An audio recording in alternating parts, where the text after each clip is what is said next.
How's it going, everybody? My house is in absolute shambles. Happy Friday. Welcome back to the channel. Welcome back to another live stream. I hope you're all doing fantastic. And we'll see who we have in the chat so far. I'm just sort of getting my head back into BC mode. If you've been keeping up with the videos, we're just about to leave for BC in the videos. There's like 2 more before that happens next week. But of course, in real time, I have been, I have gone, I have returned. So I thought I need a little bit of a break from the running around and the editing. Thought maybe a live stream would be a nice way to do that. So I'm just going to start with what I have on my screen here. Before I get to saying hello, though, do know that I am using a Starlink connection that is, well, spotty AF, to say the least. So we'll see if it starts buffering a whole bunch and it becomes completely nonsense. We may just have to call it an early night. That's okay. I had this bottle of Captain Morgan's. I won't be lonely no matter what. So we've got Nancy Shad in the chat. Hello, hello, my dear. Andrea Thompson is here. She's having bad sound problems. Here we go. Kathy Wallace is here. Jackie Lucky Angel. Hello, hello. Sharissa Davis. I feel like I haven't seen you in a hot minute, my dear. Happy Friday to you. KB. Hello. Karen Shields. Hello. Lone Wolf. Always good to see you. It's going very fast now. Love the Purple Dixon said somebody, and it went. I really like the Mystic as well. It's in grace right now. Darren W. VanlifePLUS. How is the heater doing? How are you doing? Good? It seems fine. Very silent right now.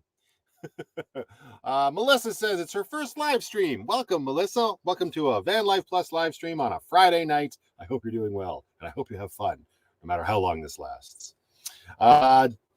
Debo says, what a up? What a up with you, Debo? We got Bill Boyer in the van. Underscore is here. Jen C is here. I always screw up that name, so I'm just going to let it fly right on by. I'm sure we will circle back around. The Urban Fat Kid is here. HQ Off-Road. We got, oh my goodness, gosh, Maria King is here. Hello, love your videos. Thank you, Maria. I appreciate that. I put a lot of hard work into them, so it's always nice to hear how much people enjoy them. Carrie Jean is here, of course. You've been here since the beginning, though, haven't you, darling?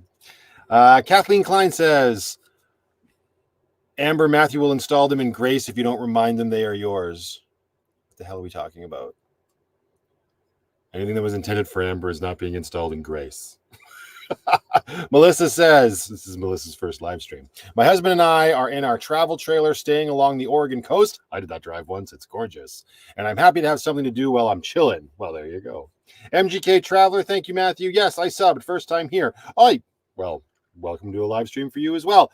Amy Higdon, happy Friday. That's a good point. Somebody left a comment on I don't know if it was on yesterday's video or the day before, but someone said to give everybody a reminder to double check, make sure you're subscribed. As always, people just get randomly unsubscribed from mine and a lot of people's channels. There's no rhyme or reason other than YouTube just trying to keep everybody on their toes, I guess. It's a little annoying, but it is what it is. If you want to just double check that you are subscribed to all of the channels that you think you're subscribed to, or just VanlifePLUS, that would be great. I'm just kidding. Wolves Inside UK is here. Hello, Matthew. And Lady P, hoping your heater has been sorted now. Hugs from the UK. Heater has been running fine. It got us to where we needed it to go. And I haven't been using it since. Scott is here. Scott Michels. How you doing? How you doing, sir? Lovely to see you here. Preparing the Bride Faith Outreach, otherwise known as Sharon with an E. Hello and happy Friday to you. Monday is here. You're not welcome here. It's Friday. I'm just kidding. I didn't even see what you said. Thumbs up the live, happy people. But yes, I appreciate that. Outdoor Cooking with Crystal. Where is Penny, Matthew? First of all, my name is spelled with 2 T's. How dare you? Second of all, Penny is living the lap of luxury in my parents' house right now. Hey, there's Sarah Rose. I saw that you are driving. You be careful, you. Jen C. Grace reminds me of a yellow and black painted 1948 Jeep my dad had for his Adirondack hunting camp. Well, that's cool. I'm glad I can give you that memory. Yeah, Grace is awesome. I haven't decided whether or not I'm going to do purple accents or maybe just black or even... I saw gray on yellow somewhere the other day. That looked really spiffy. We shall see. Not really on the top of my to-do list right now. We've got Keto Auntie is in the house. Amber's in the house. I never say in the house, in the van. Unbelievable. Maybe it's because I'm so close to a house. John Kohler, my first super chat. Well, thank you very much, John. I appreciate that. That's very kind of you. Andrea Brennan is here. Hello, my dear. I didn't go anywhere near you today. You're in Fernie. But still, you know, you kept up with the times. Greetings from Las Vegas. Hey, my parents were just there. I think they've skedaddled since then. They wanted to get out before all of the Super Bowl shenanigans ensued. There's Vernon. Hello, sir. Assuming your lovely wife is probably right beside you. You're watching on your big screen TV and have your phones or your iPads in your hot little hands. Hope you guys are settling in for a nice, relaxing weekend. Danny, hello. How are you? Why aren't you in the house? Why am I not? I don't know. I'm more comfortable in the van when I'm live streaming. I've got control over the lights, and I don't know. It's easier because I can do everything here. I'm probably going to cook myself something, nothing major. We'll talk about that in a minute. And it's just easier to cook in the space that I'm familiar with, other than having to move the computer around with me everywhere I go. Does that answer the question for you, Debbie?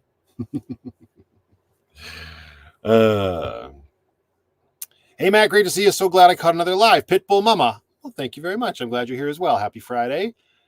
Glad your cat is in your parents' house. I worried about you both and she during the Huda debacle. Oh, there's nothing to be worried about. It wasn't cold at all. And the smell was just a smell. It wasn't like diesel fumes trying to kill us.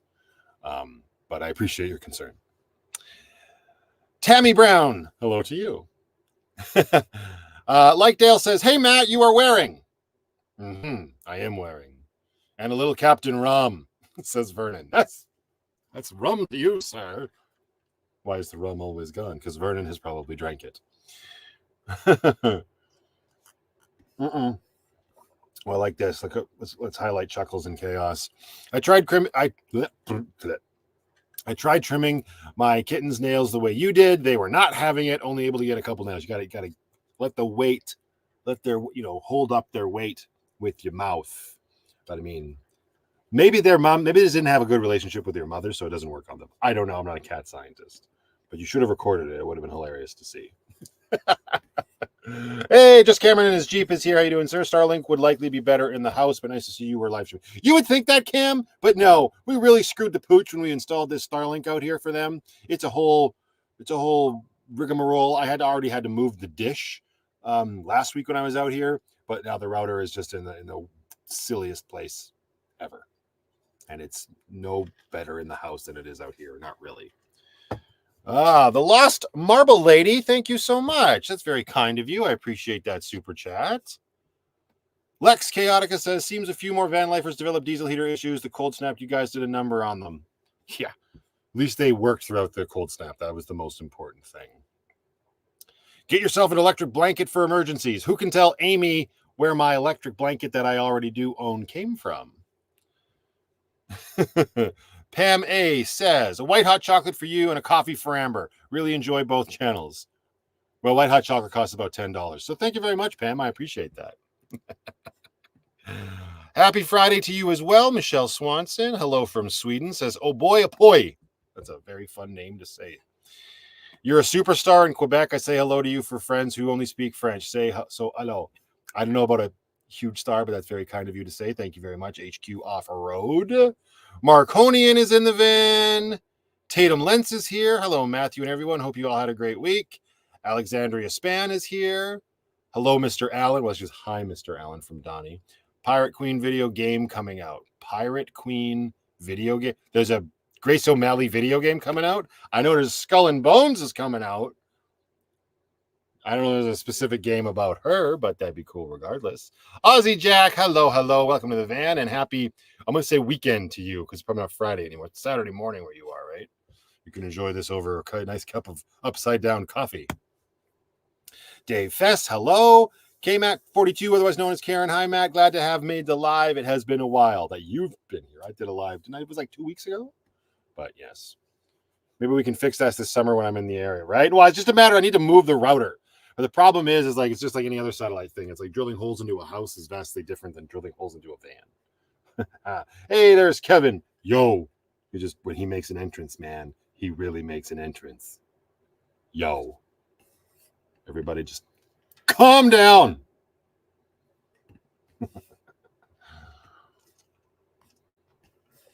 Okay, I'm gonna try and play catch up here, although I'm assuming I'm probably way behind. The latency is probably ridiculous. Hey there, Matthew. Love your videos. You're a great example of being a dad. Oh, thank you very much, APG Show. I try. There's no other way I know. I mean, that's why I'm doing what I'm doing right now with all of the driving back and forth. I just had my kid yesterday, and I already miss her. She called me when I got here. Her mom picked her up from school today, and they called from the car because she wanted to. She was like, "Why didn't you pick me up today?" Which was cute and heartbreaking all at the same time. Because on one hand, it's like, "Well, I never pick you up on Fridays," but also I'm at Grandma and Grandpa's house in BC. And she asks, "So, will Grandma and Grandpa there?" "No, they're still on vacation." "Can I come out there tomorrow?" I'm like, "Well, that's not going to happen, but maybe sometime soon."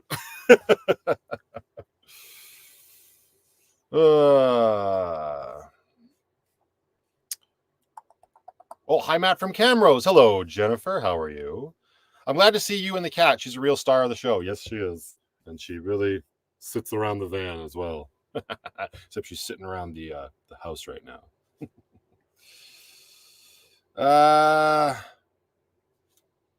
It's Friday night. If we get any calmer, we'll be comatose. Oh, somebody's really relaxed, according to Kathleen. Very laid back.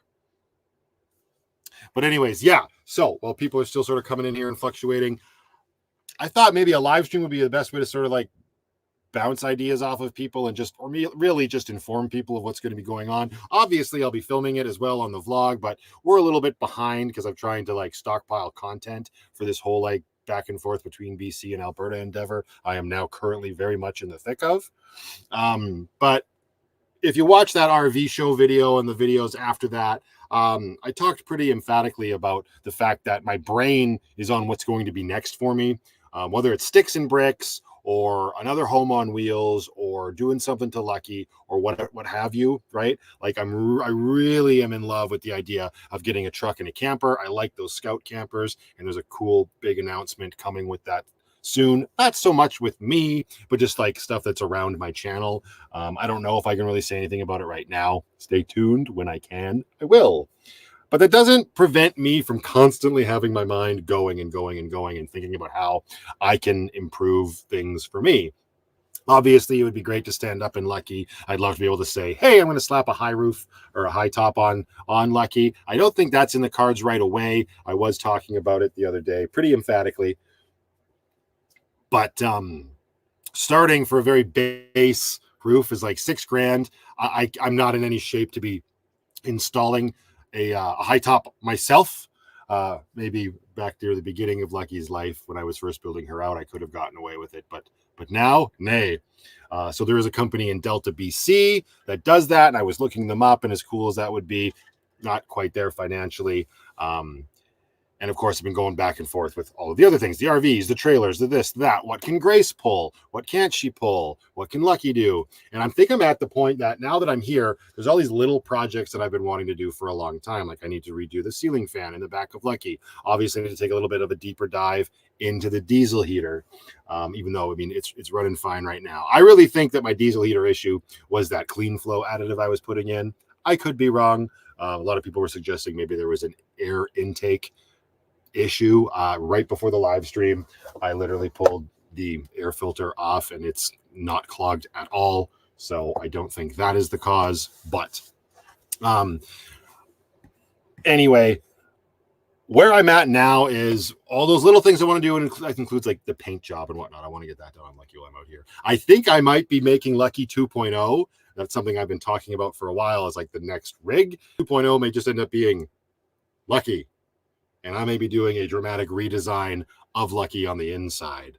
I don't know what that's going to look like. I know I want the bed to be bigger. I know I want certain quality of life things to change. And yeah, I just got back from Calgary like this afternoon. So I haven't even had time to like sit in my space and I jack the shit out of it, which is like how I process. Just sort of sit in the space and be and imagine, then grab a tape measure and start measuring things. But I think that's what's going to happen. So we'll talk about that a little bit more as the night goes on. And I'm going to start emptying out drawers as well. Quality content on a live stream. I'm going to get back to the chat here for a minute, you guys. Judy, thank you so much.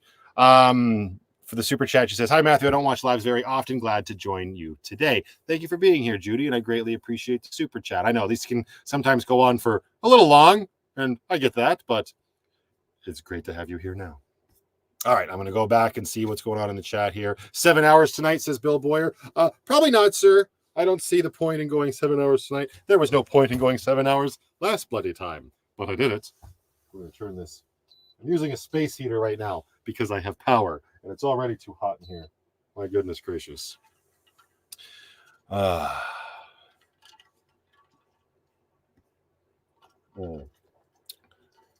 Joni says, "Just love your videos. Always make me smile." Thank you so much, Joni. I appreciate that. Andrea says, "The best part of nomadic life is changing as you choose to." Exactly. And I feel like I haven't really been leaning into that very much lately, right? Like I built Lucky, and that's a problem. Like I built Lucky, and everybody who's watched chapter 1 of VanlifePLUS knows I put a lot of time and effort into this build. Like maybe a lot of people don't know this, but I built everything in Lucky. Everything in Lucky I built, right? I didn't have any professionals come in and do anything for me. And so when you spend that much time and effort building your tiny home on wheels, or even just a house, right? And then it's so functional for so long, why mess with it? That's kind of where your brain goes. Like, why would I change anything? But, there are little things that I could do that would be more cost effective. So my little girl's getting bigger. Well, buy a brand new rig. Why not just change the rig I have? You know what I mean? Like for camping purposes, kind of where my brain's at anyway. Vernon, yeah, I did see that picture on Patreon. I looked that little camper up, and that's cute. I don't see me putting that on Grace, though. Grace is the runaround off-road vehicle. She's not the camper vehicle. I don't want her to be weighed down with a fixture like that. That's not. I don't know. If I get something that Grace is going to be like in charge of, it would be a camping trailer, like a couple of those smaller ones that I saw down at the RV show. And just to clarify, I wouldn't be getting one of those trailers to live in. I was just entertaining the idea of getting one specifically for camping season with my little girl. Again, sort of why I was like, well, why don't I just make the bed in Lucky bigger? Little things like that. Matthew, you have skipped and read around every single comment and question from me. Well, that's not true, Debbie. I did answer one from you earlier, but I also wasn't looking at chat, so keep it in your pants. Maybe the fuel pump is weak, so it doesn't atomize very good. Or we're still talking about the diesel heater. Maybe. I don't know. I got time to figure it out. I'll do some tests. I don't know, maybe tomorrow or the day after. It's really warm in BC right now. You don't really need the heater at all. I mean, you'd still need heat in the evening, but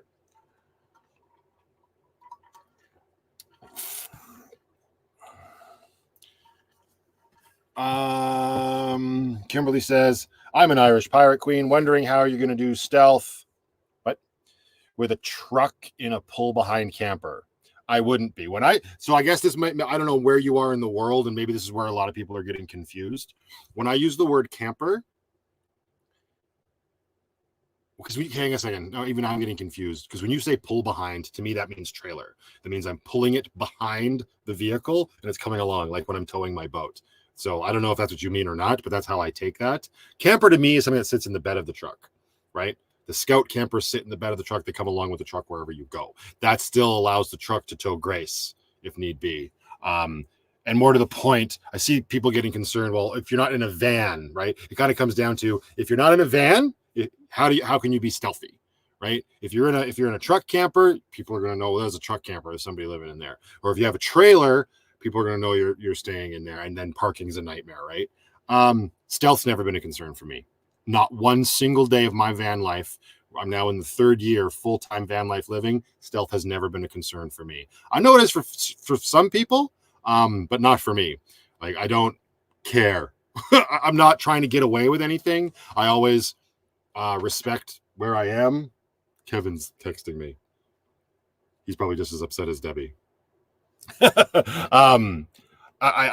Stealth has never been a concern for me. So if I had a truck camper, I'd just be in the Walmart parking lot in a truck camper, right? Like, I go between Walmart and BC and campgrounds, so not a concern for me. Sorry. I like questions like that because they're good. Like, a lot of people are wondering stuff like that for sure. And I tend to go on a tangent when I'm explaining things. Let's see what Kevin wants. Oh, he's sending me pictures. Oh yeah, that's your old. Yeah, I remember that. Your old little pull behind, or what does she call it?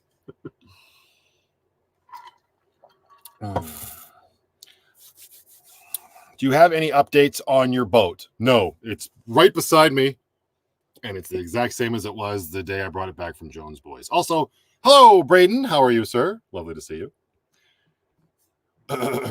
No, the boat. I guess I could bring that up and talk about that a little bit more. It's hard. I mean, there's not much to talk about. It is, like I said, I'm making jokes, but it's in the exact same situation, or it's in the exact same state as it was that day that I pulled it back with no engine. Not on the hot top list of my priorities, right? Like, I think it is a fun thing to have. I'm not going to get rid of the boat. I'm just not going to do it because it was my grandpa's, and the guys at Jones Boys even said it's in great shape. So it will one day sail again, and by sail, so I don't confuse anybody, I just mean it'll be in the water with an engine and go. All right, it's a motorboat, not that kind of motorboating. But it's just, yeah, I don't. It's so much money. Whether I go that ridiculous route of buying an engine from them for what the hell was it, $14,000? I don't see that happening. Whether I go that route or a more reasonable route, like a used setup or something, I just don't see it happening for a while. But the boat is still very much here. We got a large garage. It's not fussing with anybody. It's kind of become a little bit of a catch-all for certain things. So that's where that's at. Let's see if Debbie ever typed in another question. No, I don't see anything. I tried. Okay. Hey, Van Life with Gina's in the van. Hello, my dear. Happy Friday to you. I'm sure with the latency and everything, me saying hello is coming a lot later after the fact when you actually type that. But better late than never. I hope you're doing well.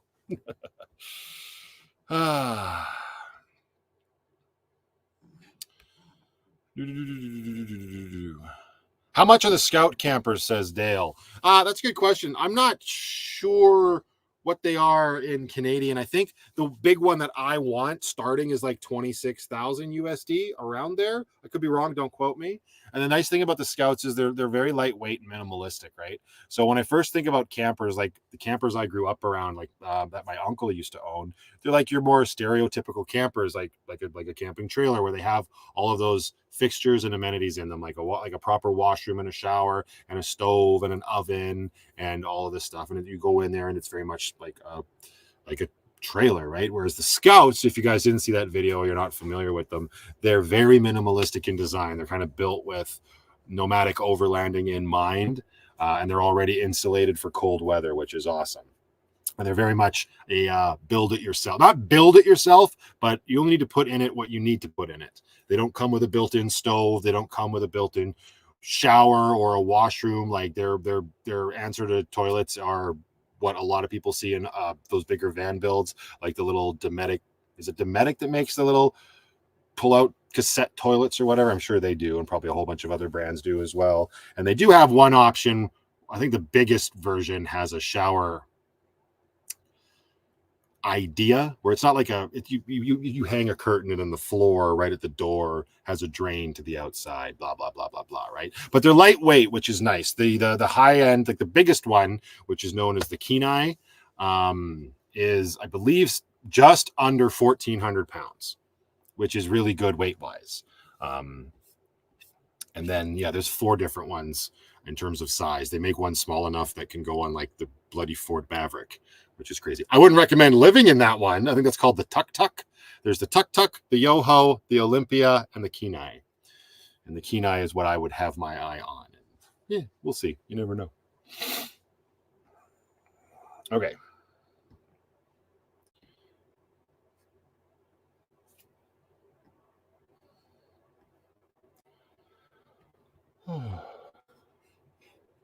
Need 150,000 dually truck for some of those campers. Yeah, for some of those trailers that were down at the RV show, 110%. Would I get a second-hand Scout? I don't even know if that's a thing.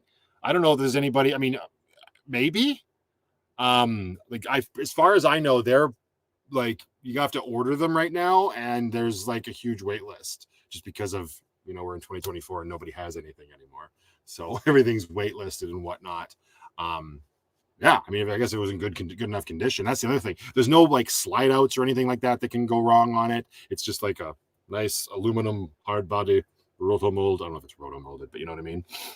It's aluminum. It's not going to rust or rot or anything. A lot of those older campers are like wood framed, I think, and they can rot out after not a few years, but if not taken care of properly, rot can definitely become a problem.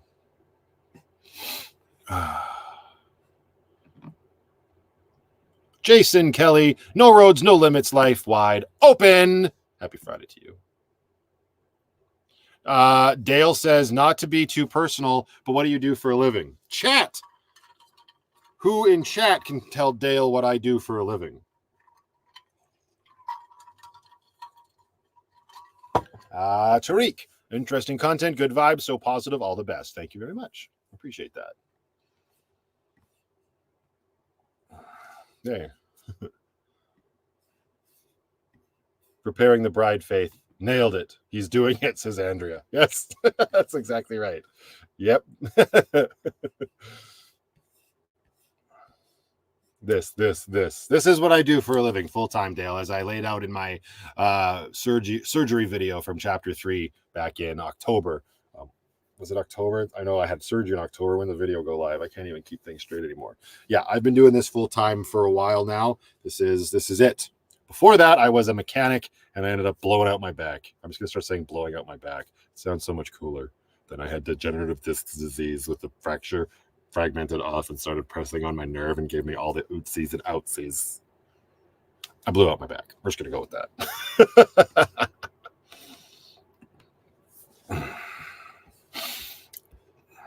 YouTuber and cat dad. Naomi, I would say dad, YouTuber, cat dad.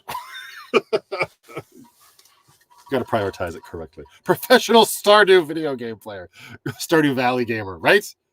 Man, if that was a thing, Amber would be on top.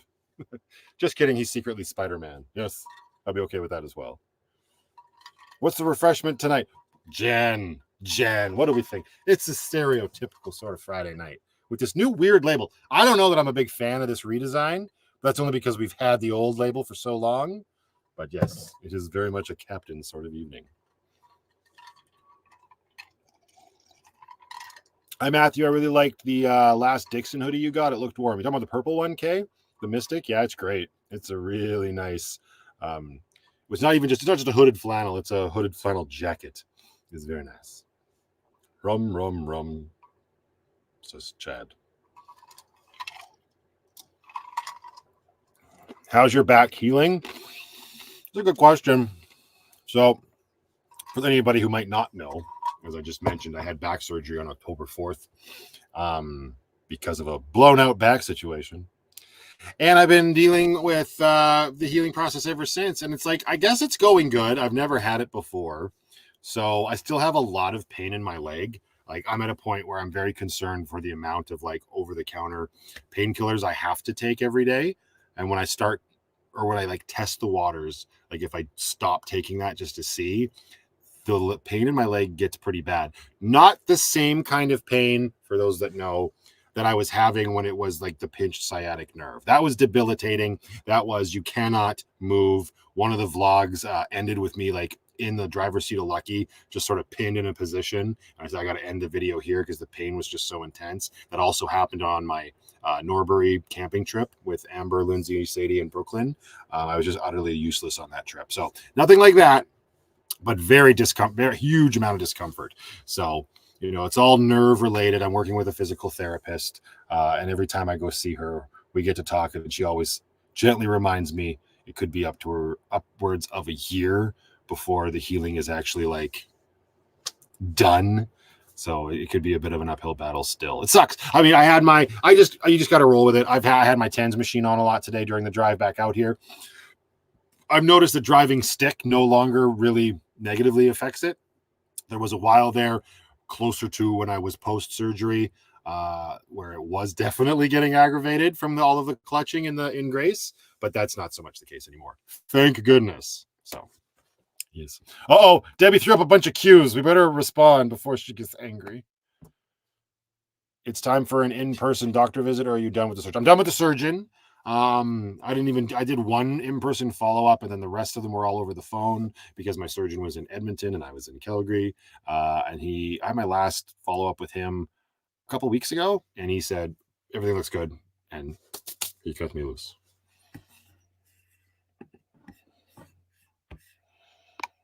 Just wondering, have you ever asked Dixon to sponsor you? You think he would be a shoe-in? Well, thank you very much. And of course, I get that a lot. People are always commenting, you should be sponsored by Dixon, blah, blah, blah, blah, blah. And it's all very kind. People think that I could do that. No, I would never reach out to a company and ask to be sponsored by them. That sounds weird to me. If people reach out to me, I'll consider it. But I've also gone on record as saying, I don't know that I'd really want to be sponsored by Dixon. I don't mind supporting them as a company.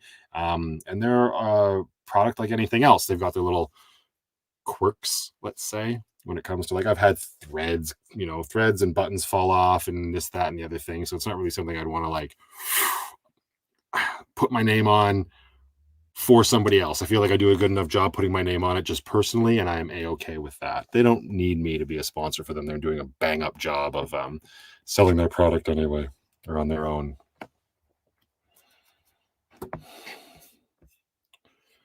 It could be worse. You could be in a wheelchair. Yeah, I could also be dead. That'd be worse as well.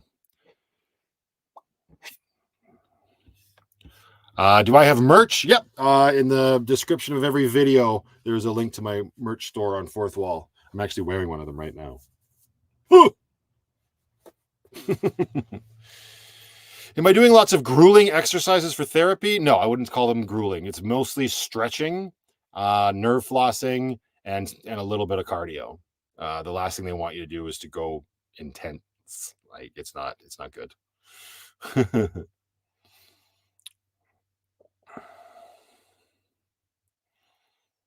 Oh, I think I can kidnap Byron for a live stream. Maybe. Well, see, he's very busy these days, Debbie. He's a full-time farmer. He's doing Stardew Valley, the real game. Okay.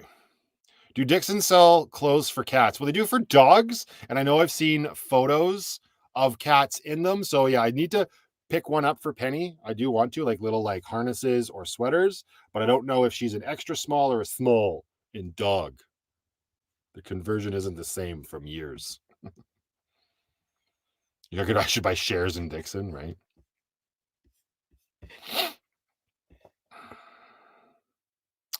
Plexmania says, any thoughts of starting a second channel doing movie reviews? Your old reviews were great. Well, thank you very much. It's fun for me to see somebody like a new name, and apologies if you're not a new name around here. There's a lot of amazing people here now. We just passed 35,000 subscribers on the channel, which is super cool.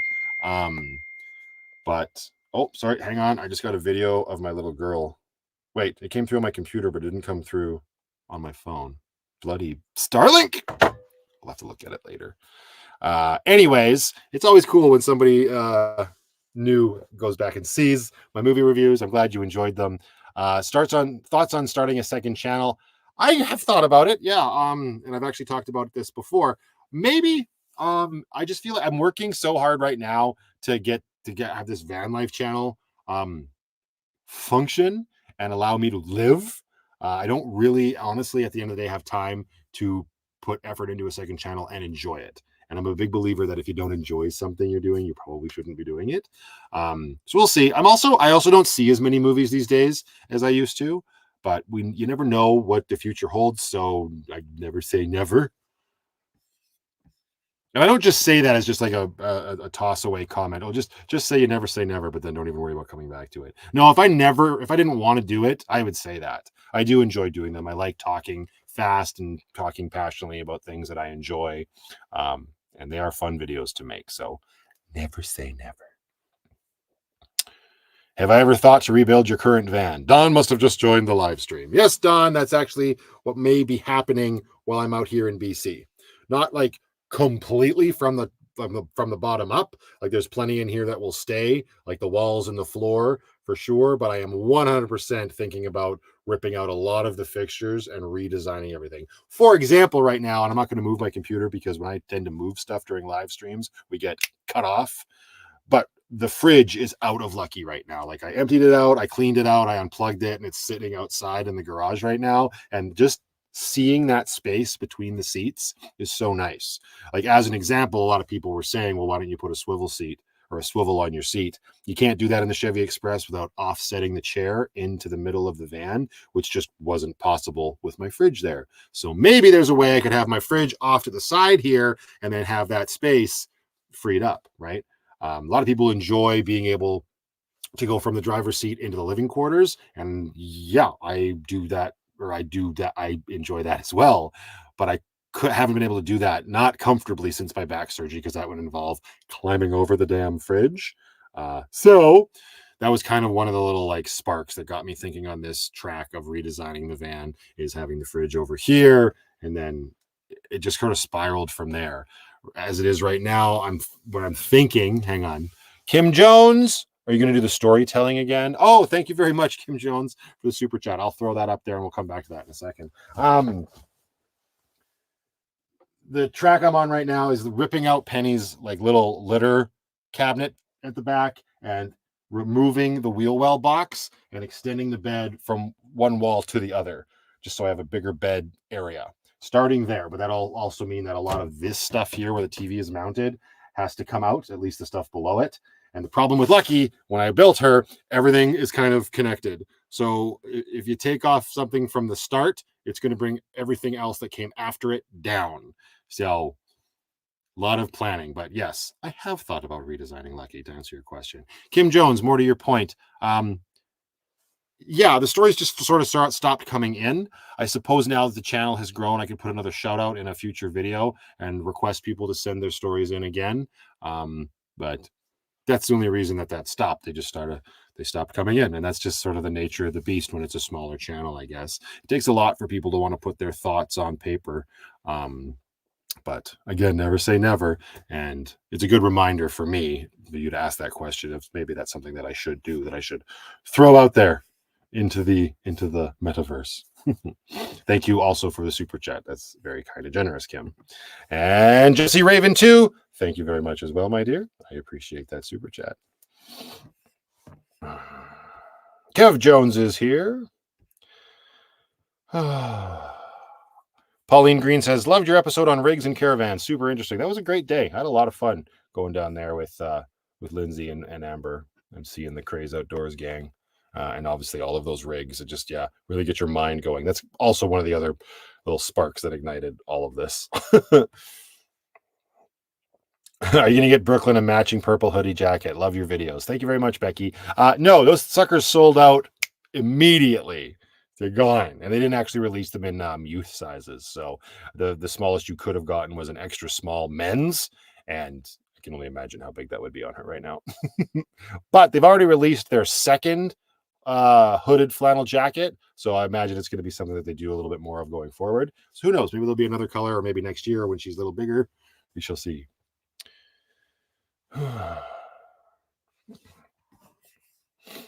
What kind of stories do people send, says Kimberly. So what I was doing, it was a whole segment called sharing your stories, and it honestly, Kimberly, it was like whatever people wanted to share. Obviously it was routed in more of a van life or nomadic beginning.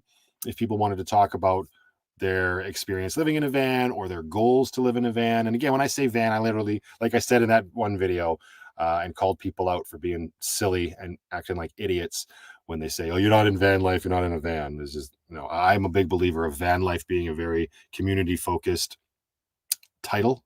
So just because I say van doesn't mean they have to be in a van. I had people sending me in stories where they were living in trailers or campers, or sometimes they weren't even living nomadically. They just wanted to share a story from their life, whether it be a struggle they went through, a good time they experienced, and I was reading those stories out on those videos here on the channel. That's what that was. And you can find those all in a playlist on the VanlifePLUS channel under sharing your stories. Yes, Andrea always tries to make me cry. It's one of her goals in life, and she's succeeded twice so far.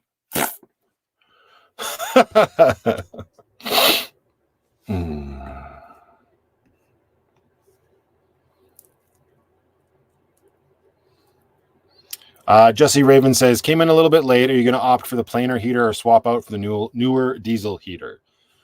I don't know, Jesse. Jesse or Jesse? Jesse! Jesse! I don't know yet. Like this heater is fine. I'm still like as frustrated as I was in yesterday's video when all of that was happening. I'm still a big believer in making things work. And the thing is, these bloody FaceTime. Can we all see that nonsense? That thumbs up. Anyway, those diesel engines, those little diesel heaters, they are such a simple engine. It's so simple. They can't actually like break unless like the motherboard fries or anything. Like, yeah, they could get clogged up and there could be something that's going wrong, but it should be pretty simple to figure out what it is. So my stubborn brain is just like, I need to put it through its paces and see if I can pinpoint why it was behaving that way and if I can solve that.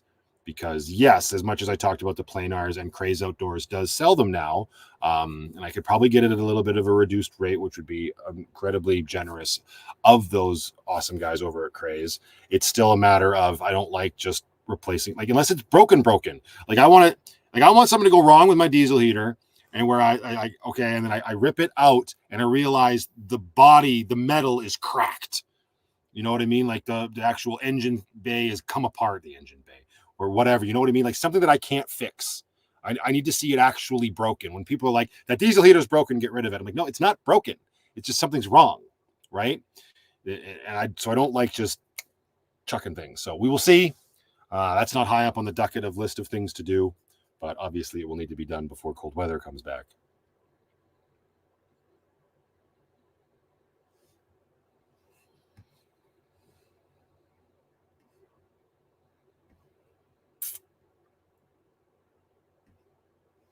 Scraping out carbon once a month is worth $1,000. But here's the other thing that's frustrating as well. People don't seem to think, yes, there has been an absolute bad luck run for me as of late. But what people need to know is that this heater is the original heater that I had from day one. So back when I started Van Life in 2021, that's the same heater. There's something to be said for that. It's a heater off of Amazon and it was going fine. So that's why it's frustrating for me. You can't just, it's not, and I never had to clean carbon out of it until I started messing around with things. Like it ran solid for like that first year without problem. And then what actually went wrong is the fan started to go and I swapped the fan and everything was still fine. The very first time I took it apart after over a year of service, it was pretty much spotless on the inside. It was black, sure, but there wasn't buildup. So there's also that. I'm very stubborn and I like being able to fix things. Those planars are as good as they are. They're a little bit more advanced when you got to start taking them apart from what I've seen. Like I'm sure the engine itself is similar, but I heard somebody say something about having to get them set to a certain thing before you can take them apart. I don't know. I'd have to look into it. I can't speak much more to that because I don't know. It's all just sort of conjecture at this point, but the planer would be diesel. I don't want a heater that taps into my gas tank. Gasoline can introduce more moisture, and I just don't like the idea of it being tapped into my gas tank. I like Lucky having her gas tank, and I like my heater being able to be serviced by me. Tapping into my gas tank is not something I would want to do, which means I would have to have somebody professionally do it. And then I am disconnected from that process, and I wouldn't know how to repair it or remove it, or you know what I mean? It kind of introduces an element that I am unfamiliar with, and I don't like that. So there will be no tapping into the gas tank for me. The only way I would do that, I suppose, is if I had a Ram ProMaster, because those actually have an access hatch that you can take off inside the van that leads directly into the gas tank, and they already have like a little attachment or some such nonsense. The Chevy Express does not, so I won't be doing that. Do I think it could be because of the altitude change? I did. I mean, it could have been originally, Scott. Yes. However, I have reset it back to factory settings since then, the settings that it ran on for that first year of my van life without problem. So I don't know. It should, in theory, be working again, you know?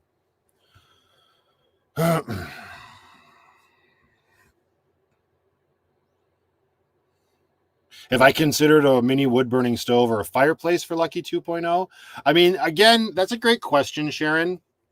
I don't know about wood burning. Like if I was like fully off grid and I didn't have the like father responsibilities that I have, and I was out in the bush all the time, then maybe I don't as funny as a content as that would be, I don't see myself getting out in the Walmart parking lot and chopping up wood. You know what I mean? And I know I could get wood pellets and this, that, and the other thing, but One other option is like I was just down at Capit yesterday, and they had this like propane heater that pipes outside so there's no moisture. I can't remember what it's called. Scout actually used to use them in their original builds before they switched over to diesel heaters. That could be an option. Maybe I need to look into that a little bit more as a different source. That's definitely up there on the list of things to do. I was having that exact thought as I was driving today. I was like, well, if I'm going to redesign Lucky and the diesel heater has been as problematic as it has been, maybe it's time to eliminate the diesel heater altogether as my heat source and look at other options. Don't get a expensive diesel heater. Don't get a gasoline heater. Look at other options such as wood burning or propane. So obviously I have a lot of decisions to make. Catherine Spong, Penny needs more toys for Nip. Please hook her up. Maybe a white hot chocolate for you too. Thank you very much, Catherine. I appreciate that. And yes, when Penny's treats run out, she will get more. And actually, that just helps cover this giant like Kong toy I bought her the other day at PetSmart. I just gave it to her as soon as I got home today. Home, back to my parents' house. Well, I don't know. Like wherever I am is home, I guess. But so thank you. She loved it. I got her that, and it's like this giant. It's almost like a giant version of her little cigar toy that she has. And it's, I don't know, it's like kicky fun. She can grab it and kick it with her back feet, and that's exactly what she did as soon as she got it. So.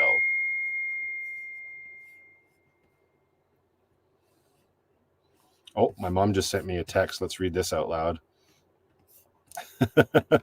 She said, so Carrie, who works at the hotel here in Laughlin, mom and dad are in Laughlin, Nevada right now, is going to check out your YouTube channel. My hoodie caught her attention and we chatted, as I do. I don't know if she lives in Nevada or Arizona. Oh, that's amazing. My mom's out repping the channel. You know what bums me out is that she has to wear a hoodie in Arizona or Nevada right now. Good grief. That's awesome. She's not on the live stream, obviously, but thanks, Mom. I guess I could text her back. I'm going to write her back and say, that's awesome. I just read your text out on the live stream. That's awesome. Oh,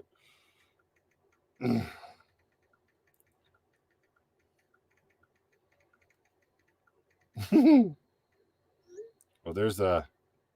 Oh, yes, my little girl's at a Valentine's dance. The video finally came through on my phone.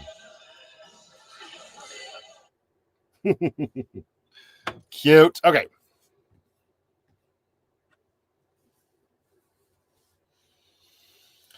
No high top for the van. It's not. I mean, I don't think actually. Maybe Kevin wasn't here. I did consider it because I'm in BC. So this is another. I'll tell another story that I was just having. Another story I was just having. I'll tell a story of a thought I was just having this last week. Is that there is a company out in Delta, BC, which is very close to Vancouver. I'm nowhere near Vancouver in BC, but I could do that drive there and back in 2 days. And my thought process was, okay, we'll hook Grace up. We'll tow Grace with Lucky to Delta, and we'll leave Lucky there and then come back here with Grace, and then they can take their time, and I will get them to install a high top. The problem is it's like starting at $6,000, and when it says start, actually I think it's starting at like 51,900 or something like that, and that's like uninsulated, which is what I would get. I wouldn't want the finished insulated version. That would be for the short wheelbase. Lucky's the extended wheelbase. And so it would obviously be a little bit more than that for me. Not really in the budget right now, but I was considering it, Kevin, because I was just like, I was being that dramatic about everything, right? It's like, what can I do? What is the smartest? I mean, that's more cost effective than buying a truck and a camper. Like that's less that way, right? So we'll see. I think I'll start by getting this version of Lucky onto the next version.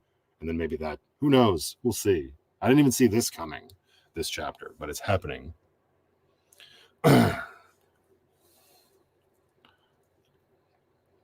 What about that Jeep camper? I'm assuming Mary Lynn. I'm assuming you're talking about the one that Vernon posted on Patreon. I'm not putting a camper on Grace. That would effectively remove any sort of off-roading capabilities with her. Grace is meant to be fun and a quick get around in the city with Brooklyn. I don't want anything like that on top of her.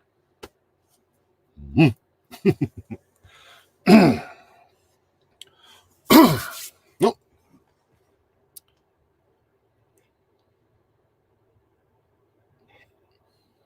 How's the body holding up on that being in the salt and stuff? Is it worth putting that kind of money into a high top? Good old Canadian roads, really hard on vehicles. Do the van by chance, says Life with Bill Siff. I don't know, and that's another thing. I said the exact same thing. We're very much on the same wavelength there, Bill. I don't know how much life Lucky has left in her. Obviously, she has as much life in her as I keep her alive for. She's not showing signs of failing. That reminds me, I should actually probably start her. She hasn't been started in about 4 days. But oh, Mom's here. Hi, Mom. Everybody was saying hi to you, and I'm like, I can't text that to you. So I'm glad that you're here, and everybody can just give their greetings. But yeah, that is a concern, Bill, of course. Not even a concern, but it's a consideration, right? How much money do I want to put into Lucky before she's sort of like pooped? You know what I mean? So we'll see. What time is it? 5:33. I think I'm going to start. So anyways, I did say at the top of the live stream, I was going to start emptying out drawers while I was in here tonight, just to sort of get ahead of the curve. And then I don't have to do that when I start filming the next vlog, because entertaining as that would be. But before I get to just sort of emptying out cupboard drawers, I'm going to make myself some food, because I haven't had any, well, it's not true. I had a whole bunch of eggs earlier. But get rid of some of this food that's in here. What is this? Pretzel sticks. That's not really a dinner. I've got a couple boxes of craft dinner. Ooh! Hello. This cupboard's too small. Maybe that could be redesigned. Come here. Is this still good? I mean, it's dry pasta. Of course it's still good. But it's mac and cheese, bold and cheesy Cheetos. Last time I made this on the channel, it was the ketchup flavor. I also have a single box of craft dinner. This was best before February 7th, 2023. All right, then. What else we got in here? Oh, yeah, all this freaking organic stuff that came in a box. There's this thing at Superstore every once in a while, or maybe it's even every month. It's like if you spend a certain amount of money, you get a free gift. And the one time when I bought my glasses, that worked. I ended up with a big box of organic stuff that they all put together. So I ended up with this superfood oatmeal with MCT oil, cacao. And I don't know what else there was. A few things. All right, let's put that over there. I'm going to need to get a pot full of water. I'm going to need to make room. Let's put this over here.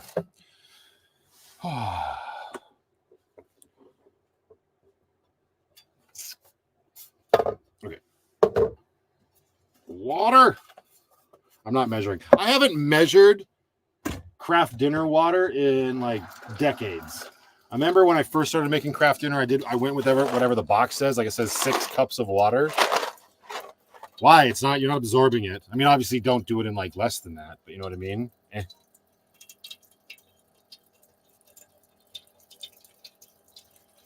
Mark Watson, that's very kind of you. I appreciate that. I actually have a buddy that makes charcuterie boards and all that stuff. I don't really have room in Lucky for it right now. Maybe let's chat once the redesign is done and I'm back in her full time. But something as special as that, there's just not, I don't have a lot of parties where I'm serving stuff on charcuterie boards. You know what I mean? Maybe Amber wants one. You just eyeball the amount. Yeah, exactly. Actually, this Sea to Summit foldable pot or collapsible pot here has measurements. Well, it works if you can see. Well, it's in liters. Of course it's in liters. You bastards. More water. It's also a good way to get rid of the water in my water tank that I will not be using for the foreseeable future. The Pananarudi. Pananarudi? The Panarudi. I don't know how to say your name, but everything's going fairly well, sir. Thank you very much. I hope you have a good weekend as well. How's my toe doing, says Lisa. It's all right. It's a little sore and whatnot, but I appreciate the concern. Thank you, Lisa. Yeah, that'll do. Put this lid over here. And then we're going to need a stove. When did this one expire? Technically, it expires. It's good to go. It's good till March. I have to take this toque off. I'm going to wear, well, not that one. There we go. I'm going to wear my Begbie hat. I haven't worn my Mount Begbie hat in a while. Actually, maybe just leave the toque off. Or not. There we go. Hey, Carol in Florida. Welcome to the live chat. Hope your Friday is going very well. Let's put that over there. And let's get out a stove to make some craft dinner. I'm just going to call it craft dinner, even though it's not. I'm not calling it Cheetos mac and cheese. No, that's what it is. Creator of Cheetos mac and cheese just rolled over in his grave. He's probably not dead yet. It's a fairly new product. Fuel input. That's the one you want. All right. And what's going on over here? Just Cameron in his Jeep says, you inspired me to make egg salad sandwiches this week. Success. For me, that's something. I use Italian seasoning to make it work. Ooh, that does sound like it would be pretty tasty, Cam. Congratulations on your first of many egg salad successes. I don't need temperature control, so we'll use this burner. Hey. Attach your gas as you do. There we go.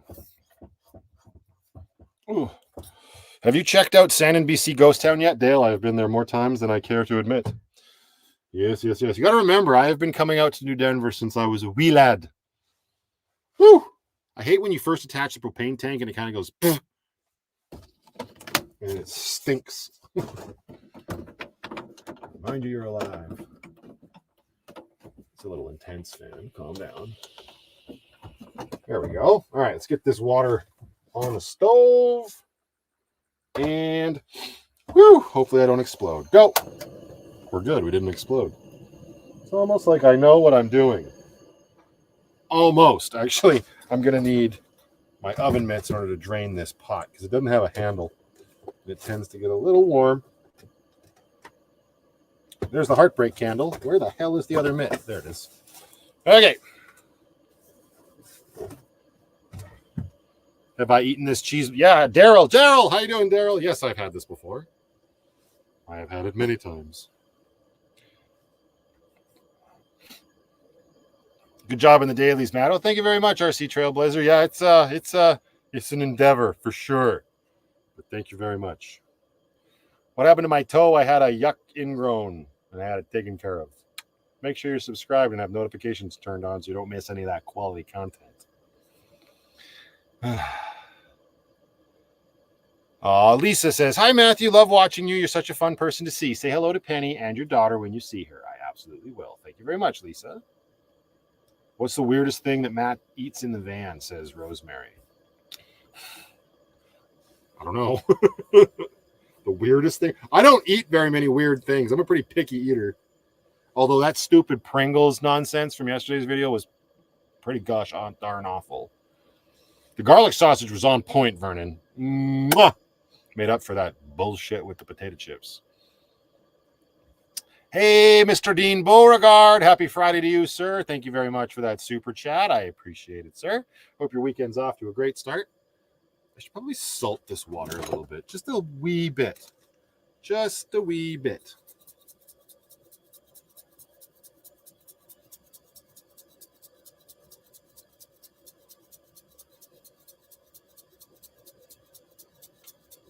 "40 minutes later."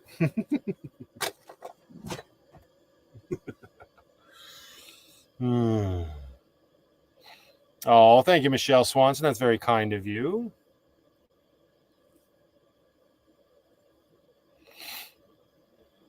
Oh, the making of deviled eggs next. I don't know that I would take a crack at making deviled eggs because my mom makes really good deviled eggs. That's always like my go-to for every sort of like family meal we have.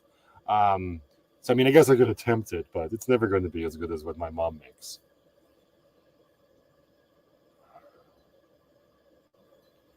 Hey, there's a question. Everybody can chime in what they think. Rosemary says, question for everybody. What do you think of SUV life for those who want to start van life without a van? I think there ain't nothing wrong with it. I think it could be a little cramped, but I'm going to be doing something very similar very soon. Oil. It's bourbon o'clock here. Lynn Valenti. Get it in ya.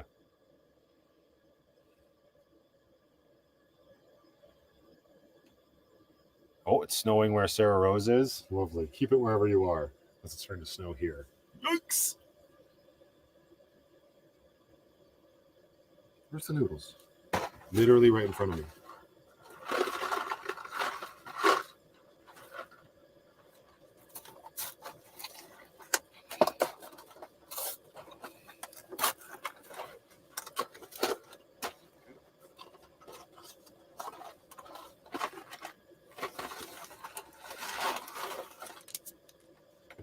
Yeah, there's a when it comes to SUV life and whatnot, like there's a company called Airbeds with a Z, and I used to have their mattress. They're great. They're they're air mattresses that fit into vehicles that come with a pump built into them. So the battery comes out, you can charge that up wherever, and then with just a turn of a knob, it inflates the mattress. And I'm planning on getting one of those for Grace and doing some of that while I'm going back and forth between Alberta and BC, because there's going to be some times where it's such a quick turnaround, it won't make much sense to spend the money on like a hotel or an Airbnb or anything like that. I used to have one of those when I had my Tacoma, and they make some for truck bed, like that's, you know what I mean, like the bed of trucks, the box. Because I had one of those like cool tents that sort of fit into the box, not a rooftop tent, but an actual tent, and then that mattress was perfect. So that's on my list to do for Grace.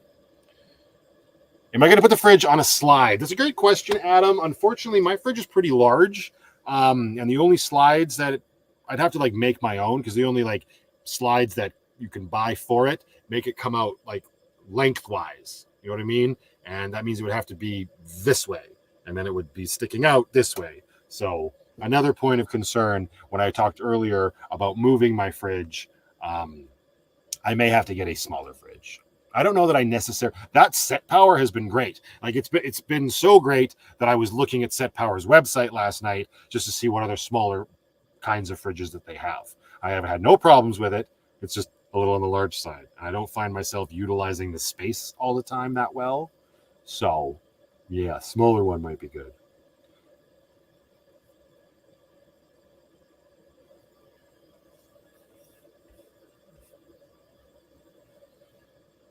Good evening, Maz. Welcome, welcome, welcome.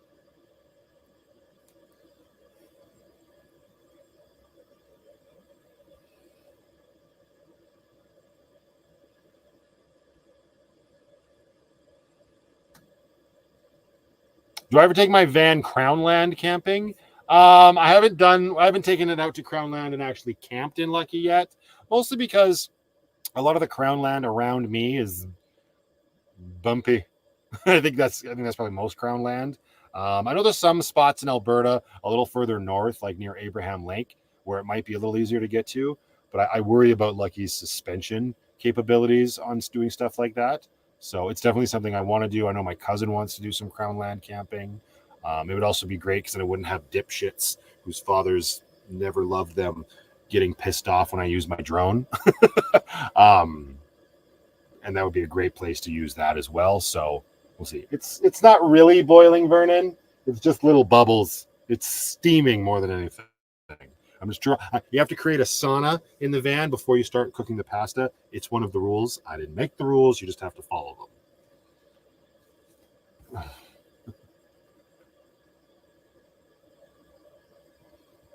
Am I considering a smaller fridge with a freezer section? 110%, Sharon. As I've spoken about before, I really want a freezer section, especially for the summer, because that way I could have like popsicles and ice cream for my little girl in the van, which I think would be super cool.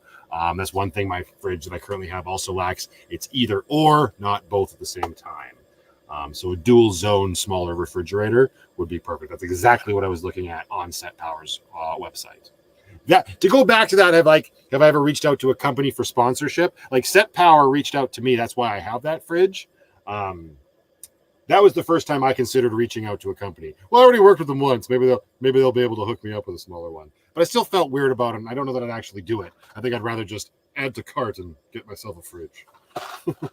It's easier to talk about things like completely genuinely when you pay for them yourself. Now, that's not to say that anytime a company reaches out to me and offers me something, if there's something I don't like about it, I will say it. But yeah, I feel weird about it. Obviously, I tell the truth. Just look no further than that bloody Doogie review. Now it's boiling, Vernon. Hey, Siri, start a timer for 7 minutes. Ah. 7 minutes starting now. Thank you. You're welcome. She's so polite and Irish. Okay. Boil, boil, boil, toil and trouble.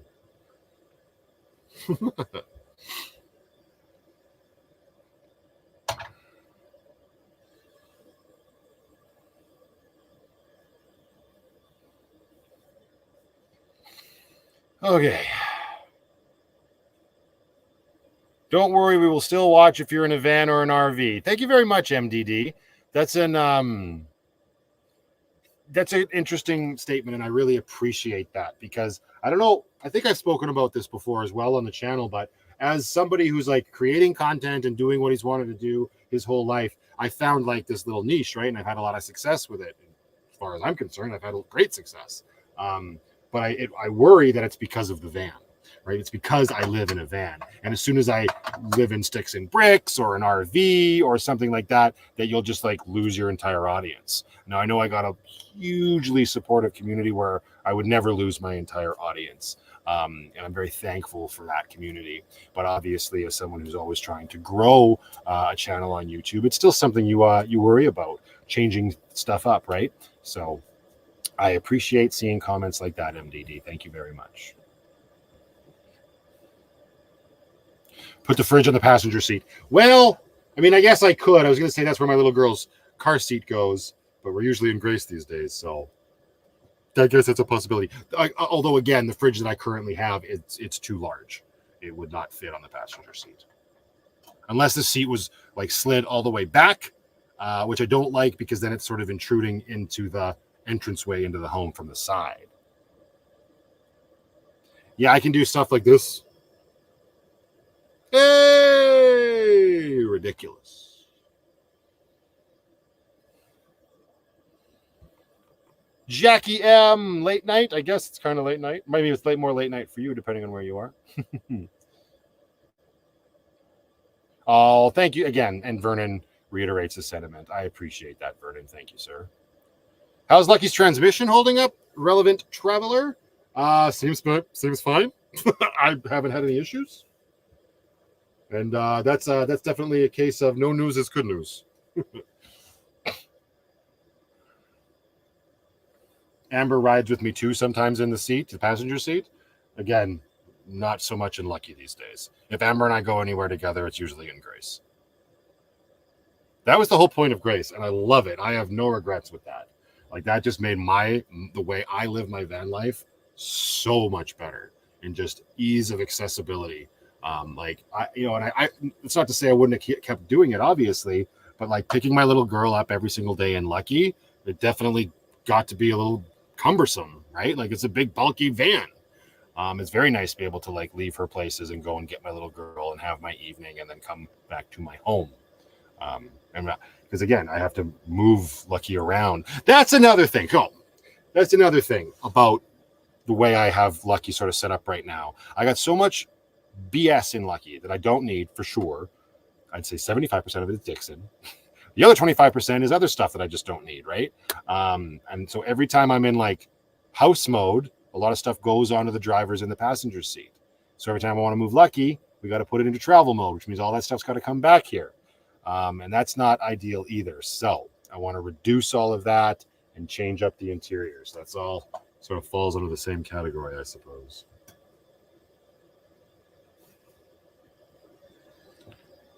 Well, I told Grace and an RV. Well, I mean, yeah, but I'm not gonna. I don't see myself getting an RV. Like, maybe down the line, like if I do end up with a sticks and bricks for my kiddo and I, and 10 years from now I want a big RV, then sure. Then I guess I'd tow Grace with an RV. Time to do a declutter video, right? What is Tracy? This is something very kind that Tracy's saying. For me, Matthew's channel is simply an account of his journey in life. It doesn't matter if he's in a van or taking care of his little girl. It's all good. Thank you very much, Tracy. And I love that. I love that. And that's exactly right, because this is the reboot of my life. As I laid out in the very first episode here on the channel, I was rebooting my life. At that time, it was very much van life. And I don't plan on getting out of van life in the immediate future. But this is the journey that I'm on with my life. And it's become something more than I ever intended it to be, and that's really cool. Bill says, if you moved into a Scout or new van or Ram ProMaster or whatever, would you start with a blank canvas or go completely turnkey? Well, the Scouts, you can't go blank canvas. They don't sell them as shells. That's a good question, though. In terms of vans, I don't know. Like, there's something to be said for just having it all done for you, for sure. And it would really depend on how I feel physically at the time, I guess, Bill. If I think I'm able to do, I guess with turning Lucky into Lucky 2.0, if that is something that I do while I'm out here, look at me being facetious, it'll give me a good sense for what I can and cannot do when it comes to building stuff. So,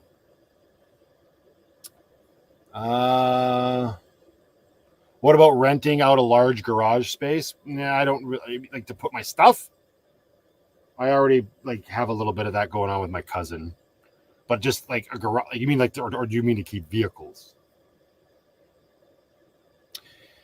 That Carp Life says, huge fans from England will watch you whatever quality content you put out. Oh, thank you, Wes and Jade.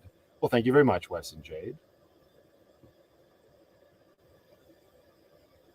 Yeah, exactly. Can give you better mobility for when you camp for a few days, says Alana. She gets it.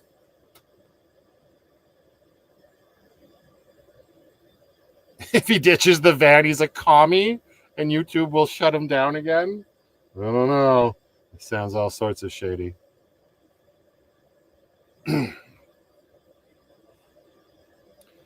Amber Lane, hello. Tommy Buchanan says, oh, well, maybe you read my suggestion another time. Sorry if I missed it. I've been cooking, and the chat is going by very fast. I'll see if I can find your old suggestion. Uh-oh, my timer is going off. It has been 7 minutes.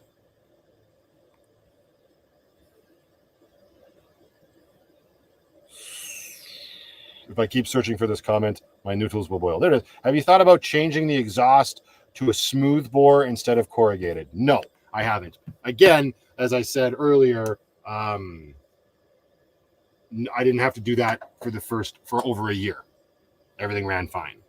So I'm not looking to change things that were working. I'm just looking at things that I've introduced that are different, like additives and whatnot. Hang on. I can't think and noodle at the same time, apparently.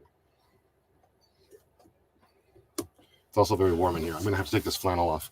It's almost like I was boiling water or something. Okay. Mitts.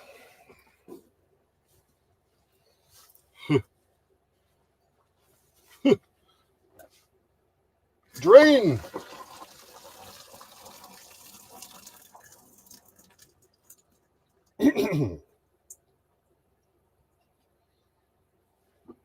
Nice. No, Vernon, I most certainly do not. You can go yourself. All right, we need some milk. 1/4 of a cup, if my memory serves me correctly. We need some butter. Again, if my memory serves me correctly. That looks good. Get that butter in there. And we need some completely non-toxic, absolutely healthy for you powdered cheese.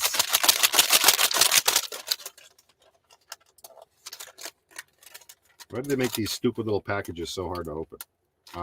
If I do that, it's going to go everywhere. I am not in the mood. Get out your Leatherman, which I think is the absolute best tool for van life or otherwise.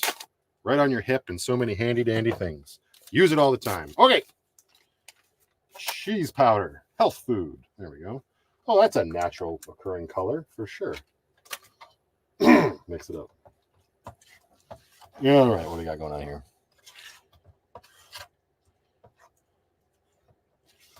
Hello from Cornwall, Ontario. Hello, Jason from British Columbia, Canada. Well, I mean, you're in Canada as well. Extra shredded cheese would be great. I don't have any of that. See my fridge being on the outside for reasons why. Oh, I may have put a little bit too much milk in. That is okay. Get it all mixed up. Let it absorb in. Oh, man. I was just going to eat out of this pot. Maybe I still can. Oh, I got my plastic jet boil fork. Yeah, I don't want to damage the surface with a metal fork. The Sea to Summit pot is fantastic.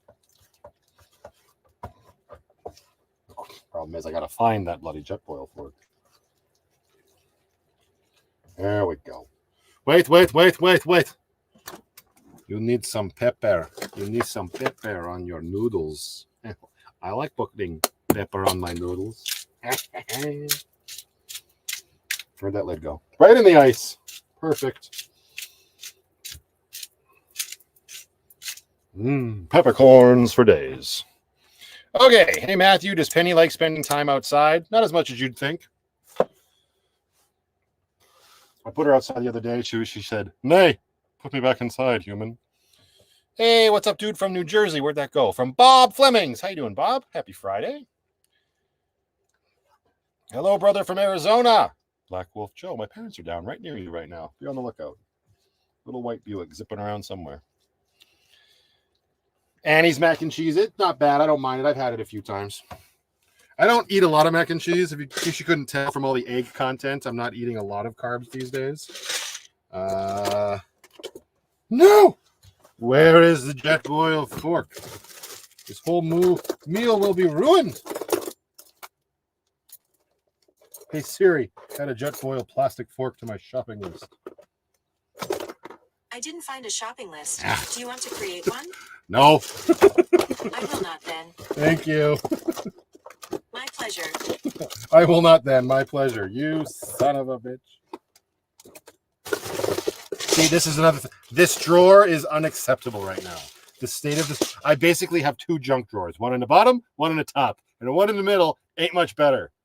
I missed a super chat. My apologies. From Daniel. I watch you for you. Daniel from Sweden. Thank you very much, Daniel.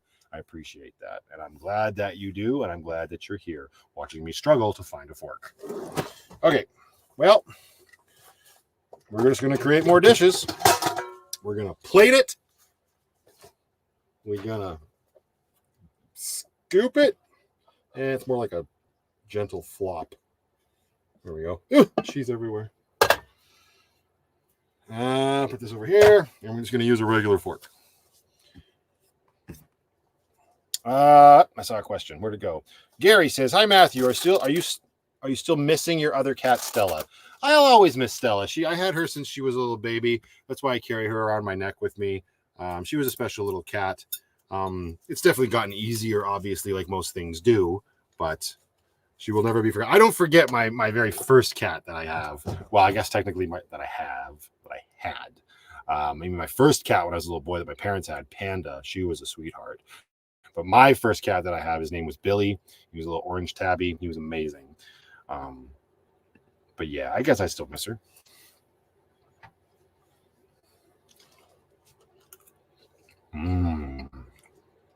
Yum.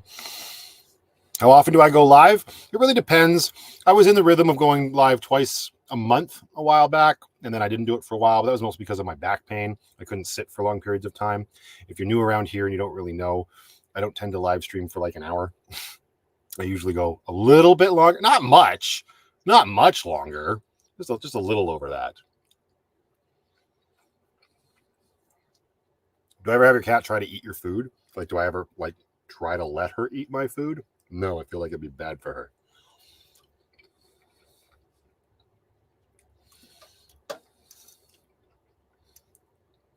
You're welcome, Gary.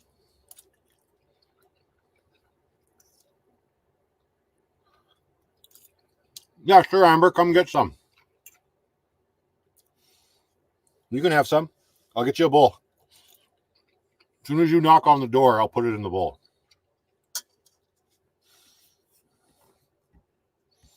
HQ Off-Road says, "I'd like to ask you a question.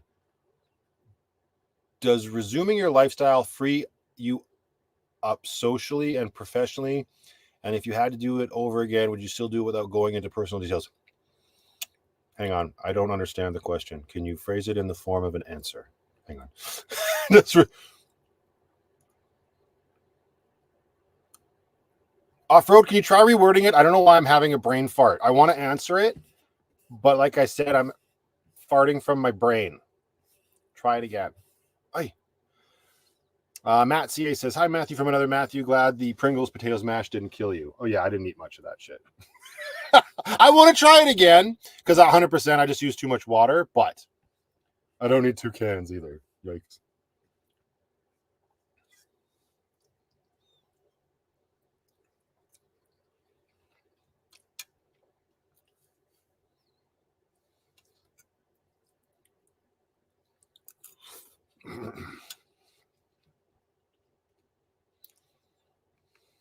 Oh, yeah, crisp bacon is great.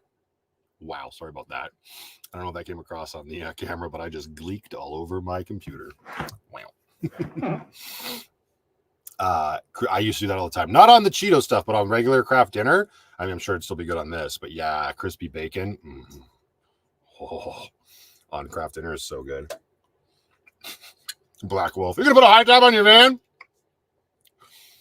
Black Wolf, yes. Yes, I am.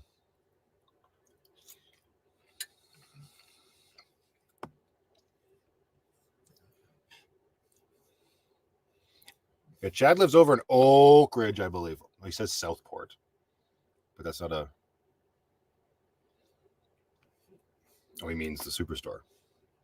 Because if I'm remembering correctly, Chad lives in Oak Ridge.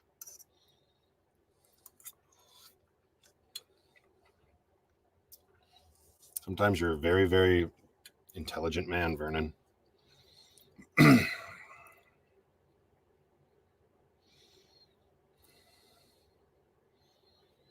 My eye. From my Gleek. Shut up, Nancy. MDB says, how is your toe? It's okay. I've been soaking it in Listerine bath, and it seems to have helped.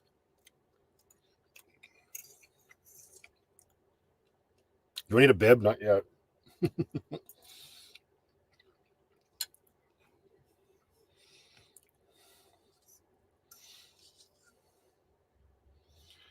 Can they really lift the roof of your van and then just add to it so you can keep your fans and stuff? Well, no, they don't. They get rid of the roof and they build a whole new structure that goes on top. I could ask them to remove my fans, or I knowing me, I would just cut the wires and say, hey, when you take my roof off, take the fans out so I can keep them and put them in the new roof. They would probably do that for me for an added cost, but the old roof does not go back on. That's the other thing. If I got a high top, well, I guess if it was flat, I could, but I'd lose a lot of that like space that I have up there for what I have up there. Outland Harry, cheers to you as well, sir.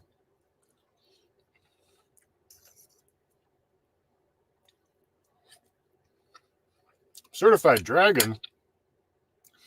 I was going to say, I've never seen your name before. Then I said it out loud, and it sounded very familiar. But anyway, thank you very much for the super chat. Watching you has inspired me to do a van build and tour Canada in 4.5 years when I retire. I've been getting a lot of that lately, and it's very humbling that people, and I've been inspiring people to do this, that, and the other thing. That's pretty darn cool. I'm not going to lie. I'm really just living my life, and I'm feeding off of all of that feedback, right? I just keep pumping out videos because people keep watching them. And the fact that people are getting inspired by what I'm doing is really, really cool. And so I'm happy to hear that. And I hope it is everything that you think it's cracked up to be. Because there are times when it will be tough.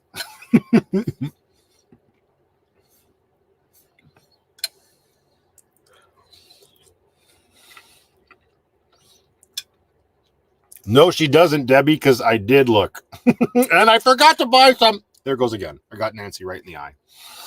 I forgot to buy some when I was in Calgary. That's okay. I'm going into Nelson this week because I forgot. I have enough food for Penny for while I'm here. But next time I leave, I forgot to buy food for her for the neighbor to feed them, to feed her. So I got to make a trip into Nelson.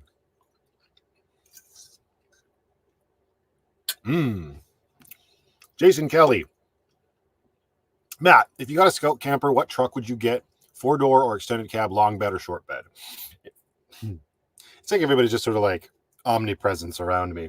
I was over at Tower Chrysler yesterday or the day before, actually talking to the salesman that sold me Grace. And I was just looking for trucks. I don't have a lot of 2500 series on the lot. Shockingly, everything's 1500 series. But they had a long bed 2500. That's about the same length as Lucky, it looks like. That being said, I don't think I'd go with a long bed. I think I'd go with the short box and just ride with the tailgate down. But I would definitely get a 4-door for sure. I love the space in the cab of pickup trucks. And I don't think I need to go to a 3500 because the Scouts are light enough where I think that I could get away with a 2500. I'm just trying to decide on whether it's going to be Ram, which is what I was looking at, or Ford or Chevy, right?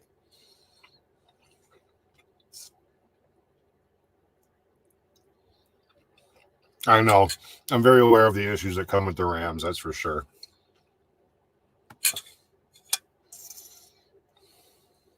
Rhonda Cooper is sitting by an awesome fire watching the live stream. Heck yeah.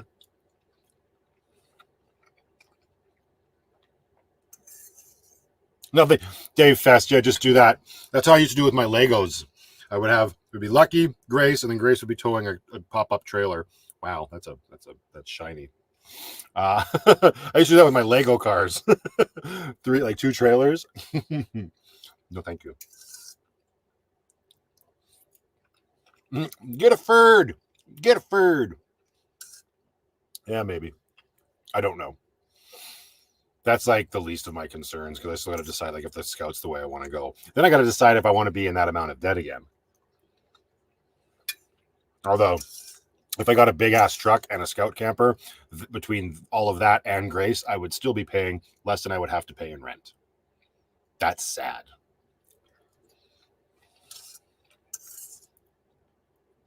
Everything's legal in Alberta, right?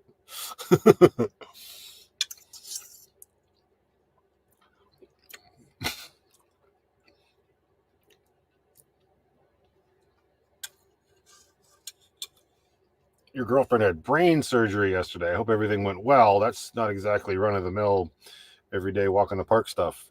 Thank you for watching the live stream. I hope we're at least bringing a smile to your face, and I wish your girlfriend a very speedy recovery. Thank you for sharing.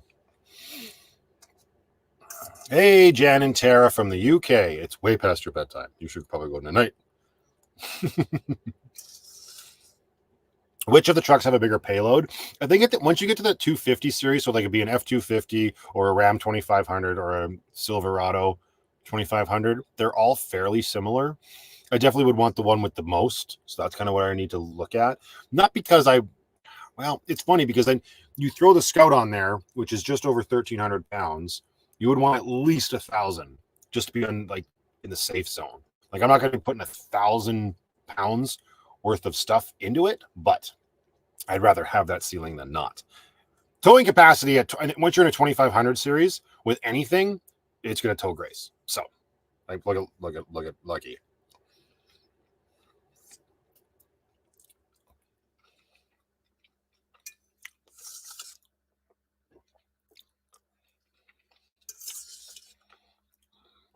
Yeah, that's what I was saying when a couple videos ago I said I was looking at the Fords and realized that they had even the F-150s had the best payload. I've since decided I wouldn't want a 1500 series. Up. My apologies. I'm sucking back some, at this point, cold noodles. I also need another rum. What's going on? Good morning from Sweden. Also, Jules in the city says hello. Hello.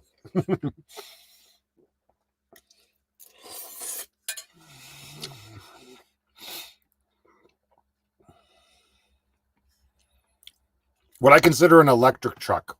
That's a great question. No. Nay. Absolutely not. Horrible decision. Although, again, it's funny that you mentioned that now. I was talking to Amber a couple of days ago, and I said, wouldn't it be funny if I got an electric van as the next thing or whatever, right? It was a joke. No. When I worked at Range, they actually purchased a Ford Lightning because they wanted to kit it out and prove to potential buyers that it could be done, which it totally was. They were able to kit it out with light bars and sirens and all that stuff. The truck itself was hot garbage. It goes fast and it's fun for sure. But once you start putting stuff in it and towing stuff behind it, nay, it cannot do that. I mean, it can do it, and then you can drive around the block, and then you got to charge it. Also, just range in general is no good. Plus, where I live, the cold, I watched the cold wreak havoc. Not even wreak havoc. I shouldn't say that. That's like really overselling it or overstating it or whatever. But it got cold enough where you couldn't charge it. The batteries were so cold that they wouldn't charge. They'd have to warm up first. Where the hell are you going to go to warm up if you can't start your truck when you're living in it? You know what I mean? So I will say I would get an electric truck in like 30 years when they've perfected everything, right? Because right now, I don't understand why they're all leaning into trucks. Like, I guess it's because we already have cars, and that's probably why. But like, trucks are designed for work, to haul, to do the job, and these can't. Excuse me. Exactly. I wouldn't even be able to get to my parents on one charge. A hybrid truck? Yeah, maybe. Like the Tundra is hybrid, and apparently that's really good. Like, it helps with gas. That's what I wish. I want a Tundra. I want to put a Scout on a Tundra. I want to put the Kenai Scout on the Tundra and tow grace. You can't do that though, because the Toyota doesn't make a 25 or a 3500 Tundra. With Toyota, the Tundra is the Tundra is the Tundra. That is it. And that is the one that, like, I am a big Toyota person. I'm a big believer in them. They're very reliable, 100%. I had a Tacoma before this and a Corolla before that. And they're great. They're great vehicles. And those new hybrid ones look like they would go forever. Unfortunately, their payload sucks.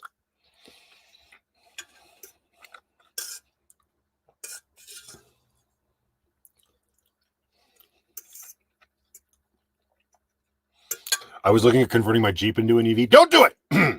But I believe it'd be better off to go hydrogen. Toyota is very keen on hydrogen too. That's correct, Cam, 100%.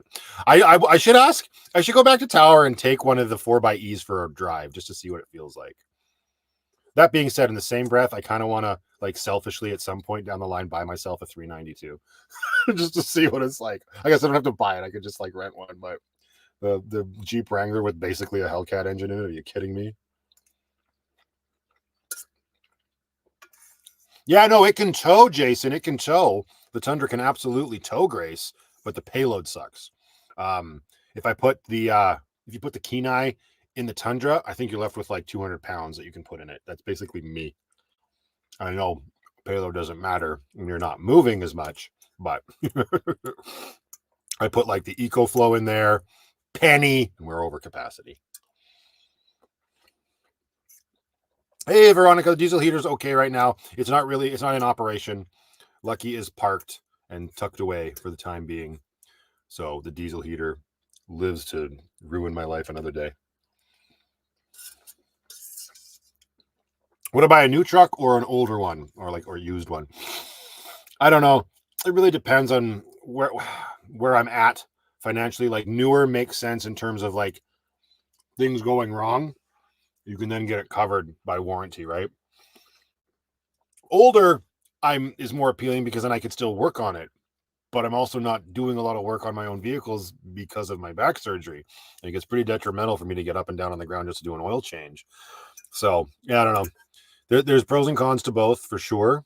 But I mean, if I'm being honest, I would probably look at new. Again, just so I could actually live what I keep saying, which is I could have this and still be paying less than rent, which is totally true. How are the studs holding up on Lucky's tires? So far, so good. She hasn't done a lot of driving, but for what she has done, it's been on pavement. Like, I can't believe I drove out here today in Grace, and the Rogers Pass was the middle of spring. No snow, no slush, dry roads, just crazy. I'm gonna turn this fan off. It's freezing in here.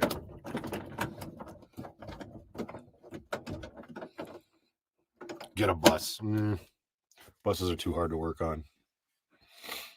I love the chat. So down to earth, Matt. Oh, thank you, Crazy Cat. I appreciate it. Hellcat insurance, probably through the roof.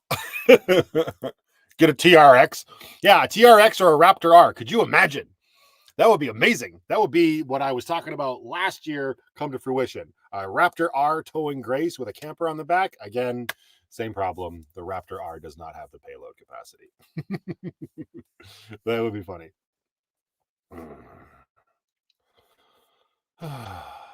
The one time you ask a question?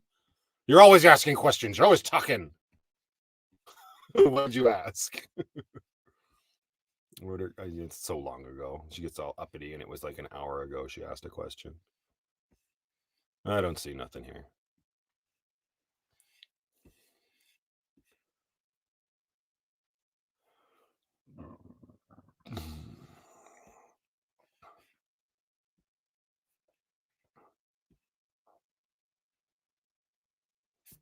Anyway. Sorry, everybody. The chat's going by real fast. There's like 600 people here, which is incredible. Thank you all for being here and checking in on this live stream on a Friday night. You put QQs. How about instead of bitching and complaining, just type it again? That's just a suggestion. It was recent. There we go again. I love that. I'm going to send 4 more messages of complaints instead of just asking it again. Is Penny in her cat loft? No, Penny's actually tucked away in the house. She's nice and cozy right now. I fed her dinner before the live stream started, and she's all sprawled out with her new big Kong toy that I bought her. So, yeah, doing good. It was so long. That's what she said. That's probably why I ignored it then.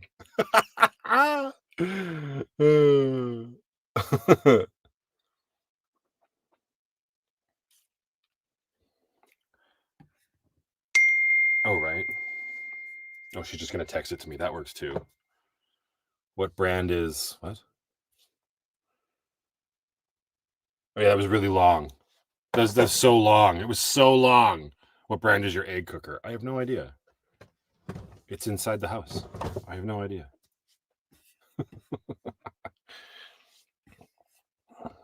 Lori says I type my message 5 times. Yeah, sometimes you got to type them over and over and over again, guys. It moves fast, and I can't give like thought out responses to all the questions without missing a few. It's just the nature of the beast, unfortunately. Oh, somebody's really upset. Maybe try getting a real job. And my home sticks and bricks. My home makes me money every year. Boo. Silly monkey, think of your kid. Your van is worth nothing to her. I can believe these adults.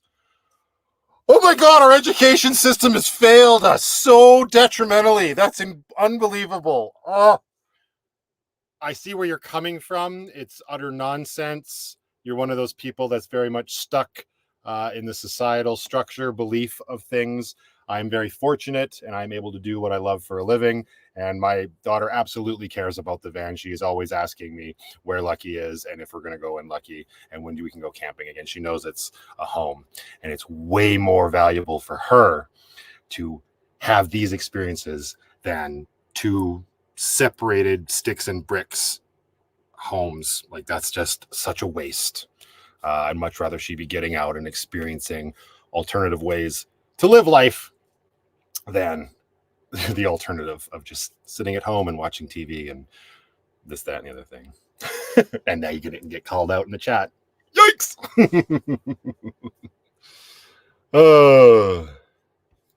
Sorry, I couldn't help myself, everybody. It was too good.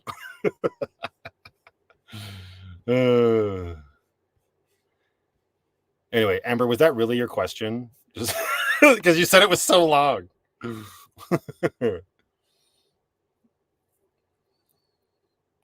Can you make the drive to your parents' house in one day? Yeah, you can. 100%.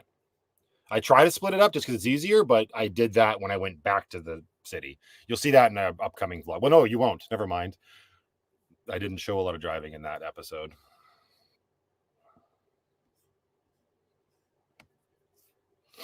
I have watched you from the beginning. You are the real deal. I have boondocked across the U.S. several times in a pickup. Some Walmarts in the U.S. are not welcoming it. Is it the same in Canada? Yeah. Not anywhere near as bad as it appears to be or as it is told to me as the United States. But there are absolutely Walmarts in my neck of the woods alone that do not allow overnight parking and actively pursue people that are doing it and try to prevent it from happening, right? So it is something that's sort of like coming. You sort of always fear that being a thing. But so far, I would say by and large, Canada has it a little bit easier. But yeah.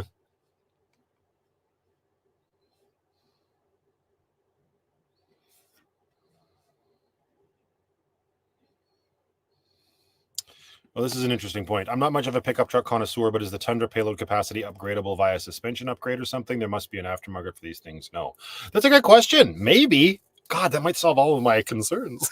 Could you? All right, tomorrow we go to we go to Tundra. I got so excited. Words came out before I intended them to. Tomorrow we go to Castlegar and buy a Tundra, if that is possible. Could you imagine? No. But yeah, I don't know. If somebody wants to look into that for me, that would be great. Because if that's possible, yeah. Although that's just an added cost on top of a already expensive truck. But T. Tarek, thank you very much for the super chat. I appreciate that very much. Thank you. Very, very generous of you. I have to go get a real job now, guys, though. So until the next one, just go out there. Be happy, be creative. I'm kidding. All right.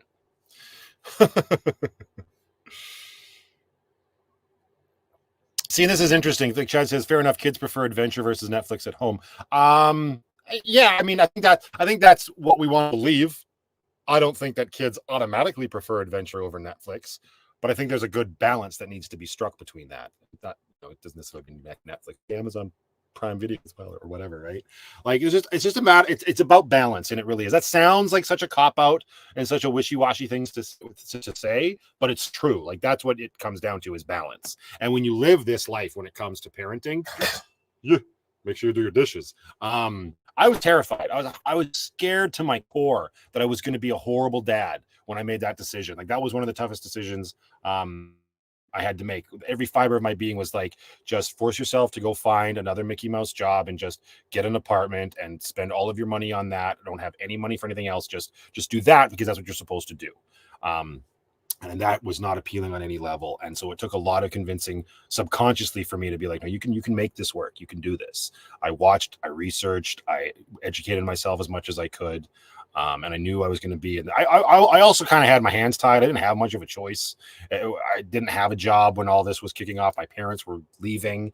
I don't know what my other alternative would have been. I probably would have been able to move in with my cousin because she's amazing. And I'm sure she would have allowed me to. We may have then ended up killing each other. You never know, right? I don't know, but that's not a world I want to live in because I did convince myself to do it. But that doesn't change the fact that I was terrified when I started it, being a new, regrettably single father. But it's easier to strike that balance for somebody like me when I am living this life, right?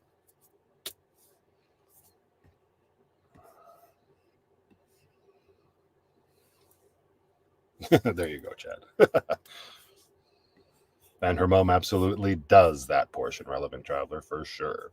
But that's again, and I'm trying to be. People got so upset about the Jeep and the way I presented it on the channel. I'm being as transparent as I can now. Like I very much see myself getting some sort of sticks and bricks in the future for my daughter, if that's what I decide is the best thing for her and I to have as we go forward in life.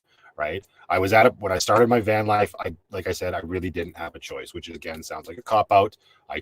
There's always a choice, but by and large, it was a very appealing and almost the only option for me. And so that was out of necessity. And now that I've been doing it, I'm into my third year and I'm doing better at it and I'm doing better financially and I'm having success here with what I love to do. You obviously start thinking about the future. I definitely trick myself into certain things thinking like, oh, I 100% need a house in the future. I need it. I absolutely need it. And I don't need it for sure.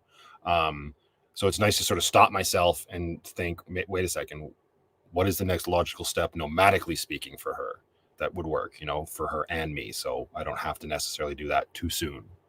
I'm an overthinker. In case you couldn't tell. I don't know that I would have it any other way, because as much of an overthinker as I am, I'm also a pretty rational and logical person.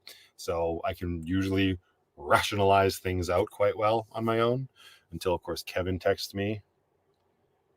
What?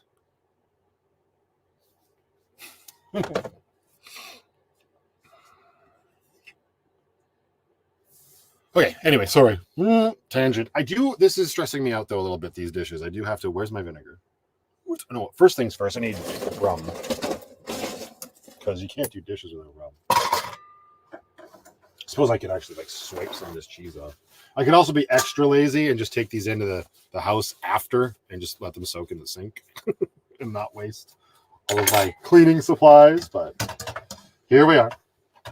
Give me 1 hot second, guys, and I'll get back to that. I'll get back to the chat.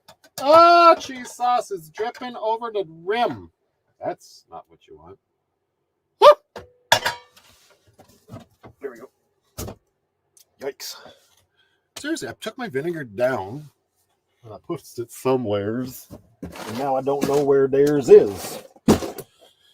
Oh, there it is. Okay, sorry. Here we go. Yeah, and exactly the memories. And here's the thing. So Catherine says the childhood memories that Brooklyn will have, I'm almost envious. That's something that I had to have people tell me at the beginning because she was so little that you could tell she wasn't creating memories.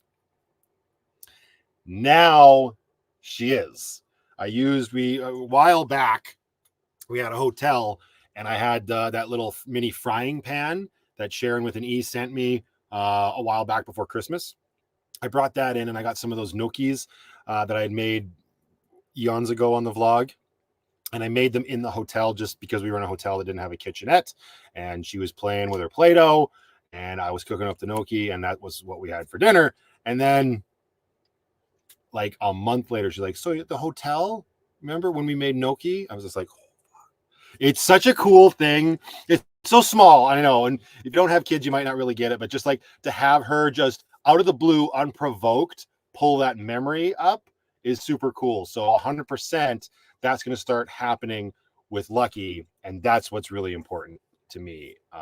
So I'm going to spray my wet, cold cheese with some vinegar now. Don't you hate when it's on stream and not spray?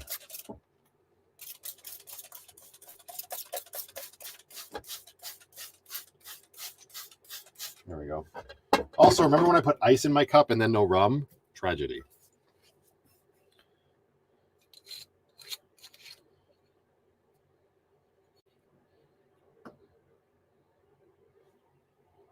Hang on. There we go.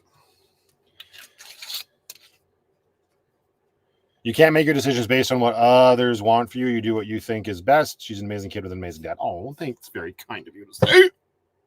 But 100%. I mean, that's kind of like been the whole angle of my life. You can't live your life based on how anybody else wants you to live it. You've got to go with what feels right in your gut. And I spent so many years of my short little life living it just that way. What I thought other people wanted me to do, or what I thought people expected me. It really didn't get me anywhere. And it wasn't until I started living life on my own terms that stuff really started to turn around. And I started enjoying my life on a level I didn't even realize was possible. Am I ever going to hook up with Chrome? I don't think either Chrome or I swing that way.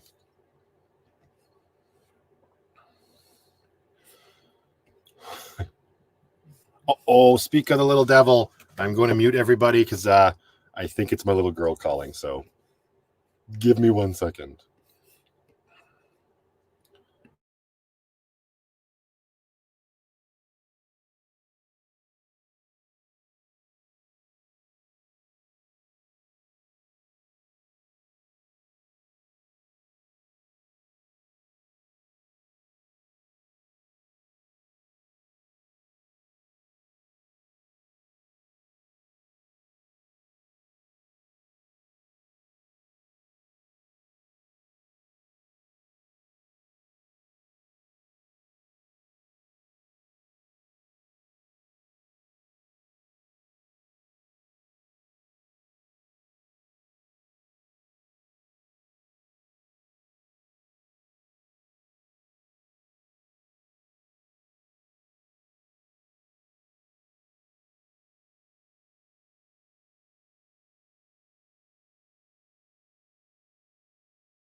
It's weird because she's in the back seat of her mom's car and it's coming through the like speakers in the car, so it's kind of hard to hear her sometimes. She is 3 and doesn't speak up all the time, but yeah, she just went to her first community dance and had a ball apparently. Okay, sorry. I am back now. My apologies. CJ from the 6 says, "Oh man, I'm late for the live." Nah, you're here now. You're good. Hang on. Now it's cold in here again. You did miss me making a fantastic, original Italian, authentic dish. It was very tasty. It was right from the beautiful sunny fields of Italy. I almost said Spain because I'm lying. It was craft dinner. Where'd that vinegar go? I just had you, you sucker. There we go. All right. Do you actual still work? It's such a weird question. Halifax Computers, do you actual still work? I mean, I know you mean, do I work for somebody else? Do I slave away and work a job like that? No. I work full-time for myself now. Oh, T. Tarek again with another super chat. Thank you very much. That's very kind of you. I appreciate that. Liar, says CJ from the 6. Don't you call me out on my nonsense.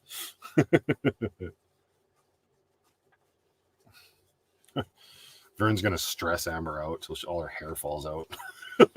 God, thumbs down. He works for the pirate princess. You're darn hooting right about that.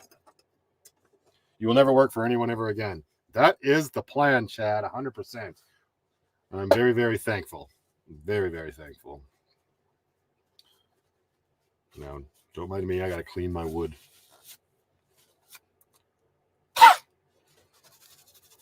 Okay.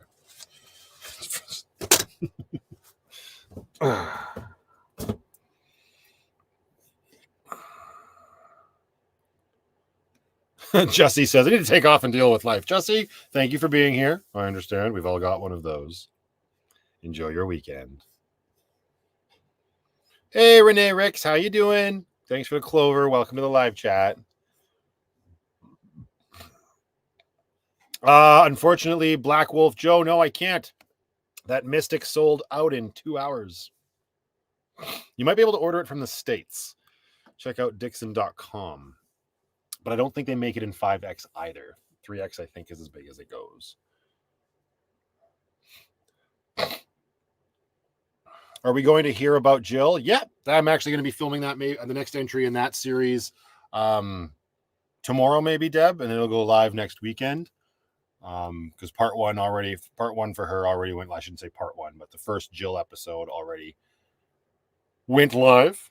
For those that don't know what I'm talking about, we are in chapter 4 of my van life journey.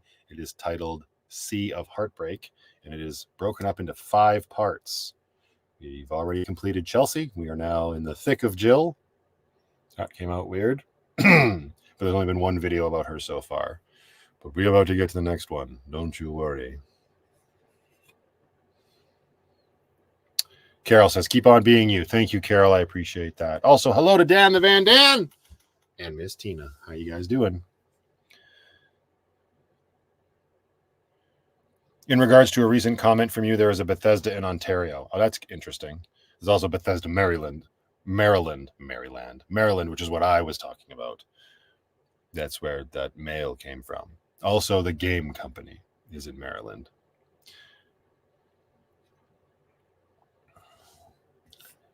Somebody just told Amber to go jump in a lake. That's a good idea. Can we buy that shirt? Are you selling? Yeah, this, I'm pretty sure this one's on my merch store, Renee. The link is in the description of every video except this one. So any other video, you can find my merch store. Oh, Bill Boyer. You should partner with Dixon, says Alana. We've talked about that. But thank you, Alana. That's very kind of you to say I should. Pain meds are kicking in, which means La La Land. The night. Layla Land. You spelled it Layla. Beats the pain in the neck. Go buy some rain until I can do it. Thank you, Bill. I appreciate that, dude.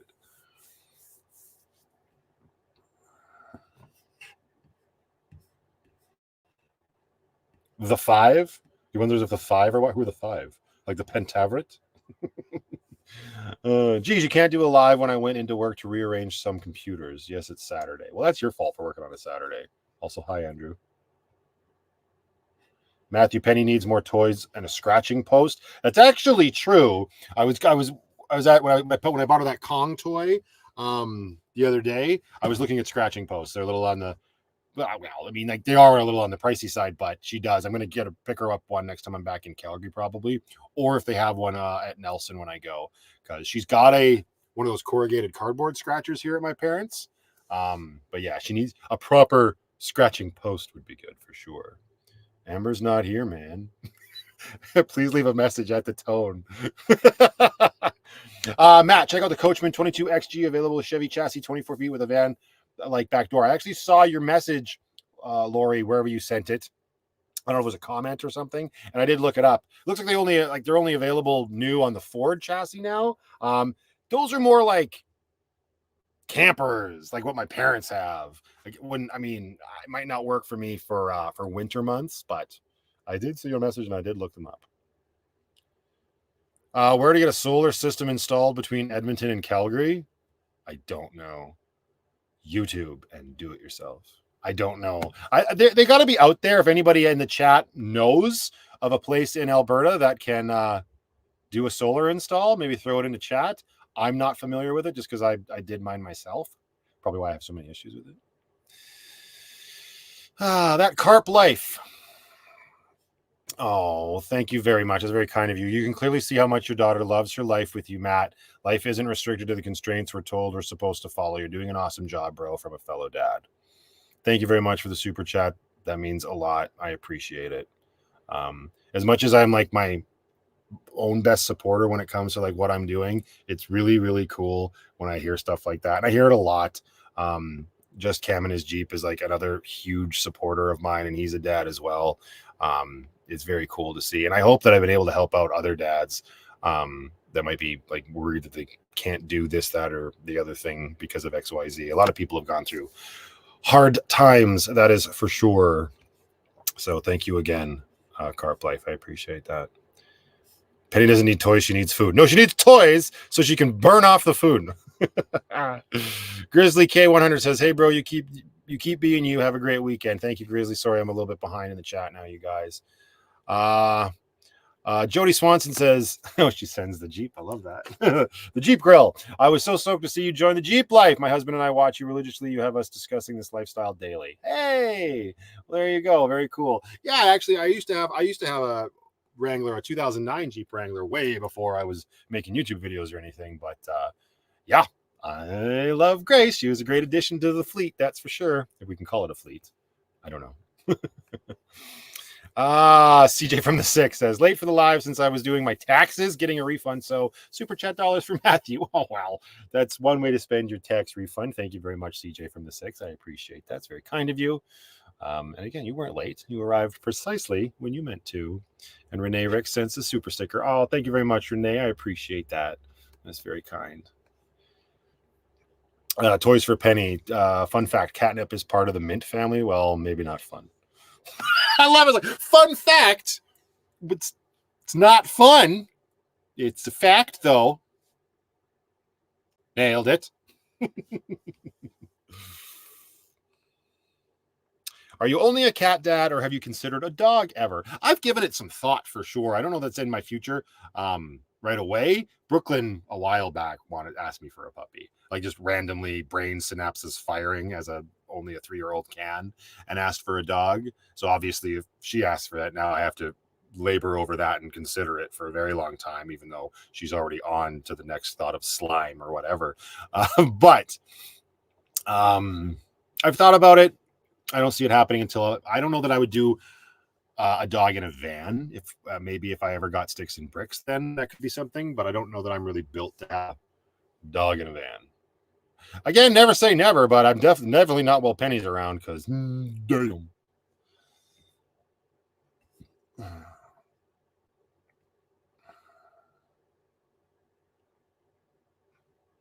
You can rock pink scrunchies.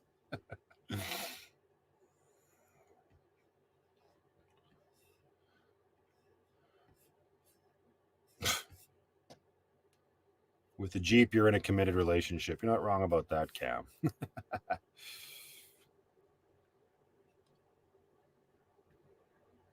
HQ Off-Road, cheers and goodbye. You have yourself a fantastic weekend. Sorry, I know you asked me a question earlier. I asked you to rephrase it, and I probably missed it if you did it. My apologies.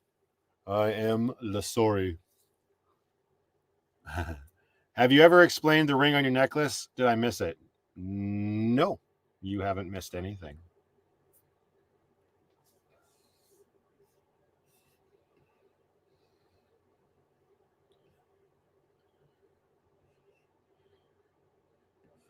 There it comes in again. Same question. Solo female van life lessons. Inquiring minds want to know. Inquiring minds need to stick around for the end of chapter 4. Dogs are very needy. Cats are so much easier. It's true. I mean, that's 100% true. Cats are very self-sufficient. That was my appeal. That's what pulled me towards cats in the first place. When I finally moved out of my parents' place, that's what I had experience with living with my parents at the time. They didn't have a dog until after I moved out. And cats are like, you can leave them for extended periods of time and they're fine, whereas dogs just have an absolute anxiety attack as soon as you leave to go like get a carton of milk. And again, I've left this cheese sitting in this pot. At least I sprayed it with vinegar. Yikes. Unbelievable. Some people's kids. Woo, that's just, you see it when you're cleaning it and you're just like, that went in my body. That is clearly very healthy for me. Okay.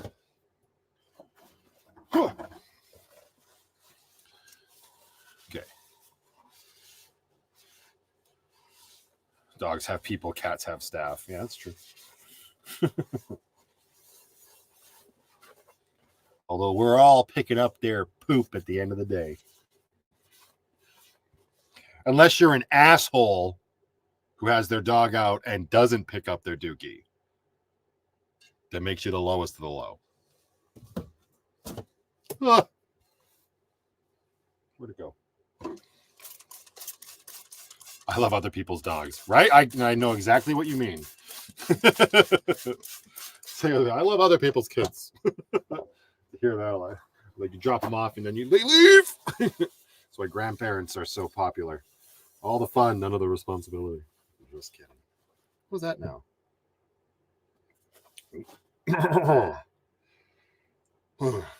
Oh, well, Vernon just sent me a PayPal donation. Thank you very much, Vernon. That was very kind of you, sir. Is that for Penny's scratch post? I appreciate that. Kind sir sent me $130. I feel like I need to announce it because unless he wanted it to be private, in which case we failed miserably. Thank you very much, Vernon. Also, Wolves Inside the UK sent a super sticker. Thank you very much. You guys are being very generous tonight, and I do appreciate that. Thank you so much. It's very kind of all of you. I'm enjoying hanging out and chatting. I know I'm not talking with everybody. People are getting frustrated with me, but I am just one man trying to clean a dish. So calm down. Huh? So much cheese, so little time. It's on the outside. How did it get on the outside? Oh, yeah, I poured it onto the plate. Yeesh. I love this. I know you haven't been here since the beginning. It's just funny because I was talking about that extensively. It definitely inspired me.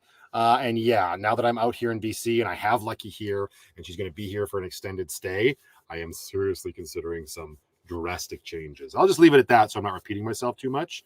Plus, we don't want to spoil it for the future entries in the vlog.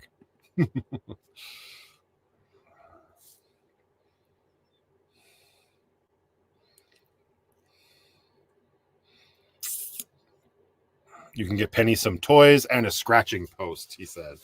Oh, I will, sir. Thank you again. I appreciate that, Vernon. Yes, you do, Cam, and you give too much. You're a very kind soul, and you need to reel it back a little bit. The generosity is greatly appreciated, and I'm glad that you have such concern. You've got a very big heart, Cam. That's the thing at the end of the day, and that is a great quality to have. Just don't make yourself go more broke by trying to help people. he said as he was swiping vinegar throughout his collapsible pot. All right. YouTube doesn't take 50%. They take about 20% in my calculations. That's what I do every month. Like when I'm rudimentally trying to figure out what I might earn, I deduct 20% off for YouTube's cut of it, and that's pretty darn accurate. But PayPal, I guess, is the best option. I think it's cents on the dollar. It's PayPal still. Got to make a living. They're a struggling artist, you know. Just answer that question, Chad. I'll watch this live on repeat. Yeah. Don't not to like say I won't answer it or anything. Solo female van life lessons. That name is a mouthful.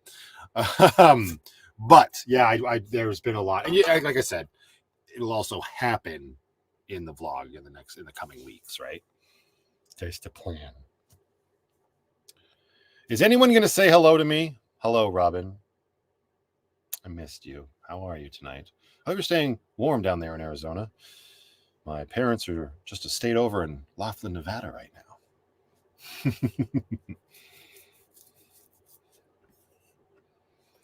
Okay, now I know there's a dirty lid somewhere. Yep, there it is.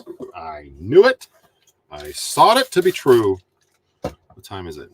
Oh, it's still early. What's going on? Oh, yeah, I'm also in BC. So in my native time,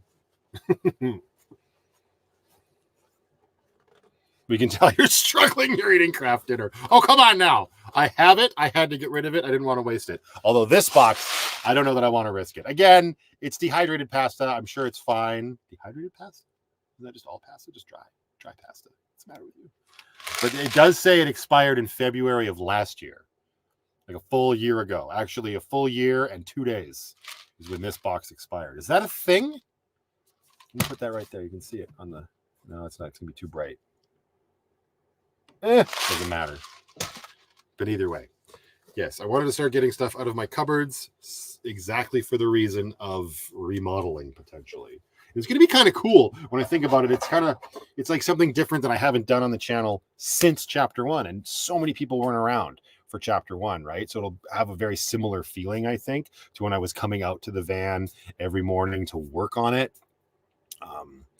That's what I'm kind of looking forward to. Although it's going to be have its fair share of changes, because it's going to be orbiting a back and forth bitch of a commute, and I'm by myself. I'm in a different province, and I'm post back surgery. It's going to be great. It's good for why? No, the heaters do not. The diesel heaters don't have an injector. It just sprays right from the nipple.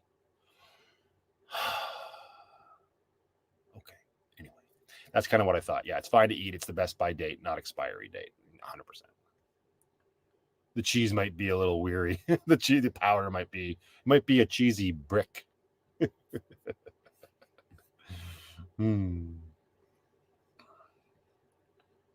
good for another 5 years. Oh, there's obviously Bogus. How you doing, sir? I saw you building for spare furniture. What? Debbie? What?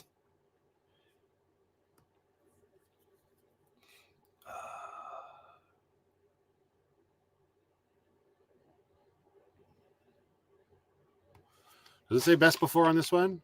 It does. You're 100% correct. Yeah, I know it was the hand gesture. I can also do this. Hey! Shut up. You need to cloud. You know what? That's funny, Sarah Rose. I knew you were going to say something because I'm thinking of having a video start that exact same way. Obviously, I can't recreate the specifics, but 110% because that's one of the most memorable opening shots from chapter 1. And when you, well, I'm going to say that you just mentioned it, but it was probably a while ago.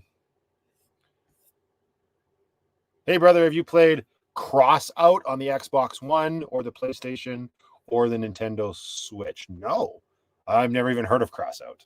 I don't know what that is. I'm a little tits deep, for lack of a better word, into Stardew Valley right now again. It's just so easy to pick up and go. Plus, I got Prince of Persia to go. And what else? I've been playing a lot more Switch. I've been playing Spider-Man 2 on the PlayStation now that I'm at my parents', but I've only played it twice, and I've kind of already gotten disheartened with it. I think that system is going to be up for sale soon. I just don't use it in the van as much as I should, right? What? Do I eat freeze-dried food? It good. I have like freeze-dried fruit. I've had. I haven't had a lot. Or do you mean the packages, like the? No, that's dehydrated. Like the hiking meals. Is that what you're talking about? I've had a couple of those. They're not too bad. What about the heart one? This one. There you go. Am I going to add a bed for Brooklyn and Lucky? Not a separate one. That's another thing I've kind of like looked at. Looking at other models, I can't really add a separate bed, but I want to make the bed platform wall to wall as opposed to where it like stops at the wheel well right now. I think that will give just enough added space. That's what I need to measure actually. I wonder how much that is. Maybe we do projects here once I get stuff put away. Not projects, but like maybe we do a little bit of research together. Give me a second though. I'm just going to slowly start to put stuff away.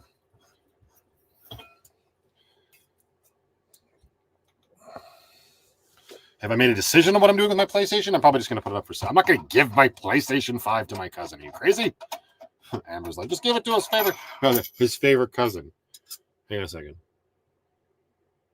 Oh, yeah. Well, it's like my only true first cousin. My true first full cousin. She doesn't play her PlayStation 4 enough to get a PlayStation 5. She plays Switch just like the rest of us. Maybe a hammock for Brooklyn. I don't think so. I don't know that Brooklyn would do too well in a hammock. I've entertained that thought before in the past.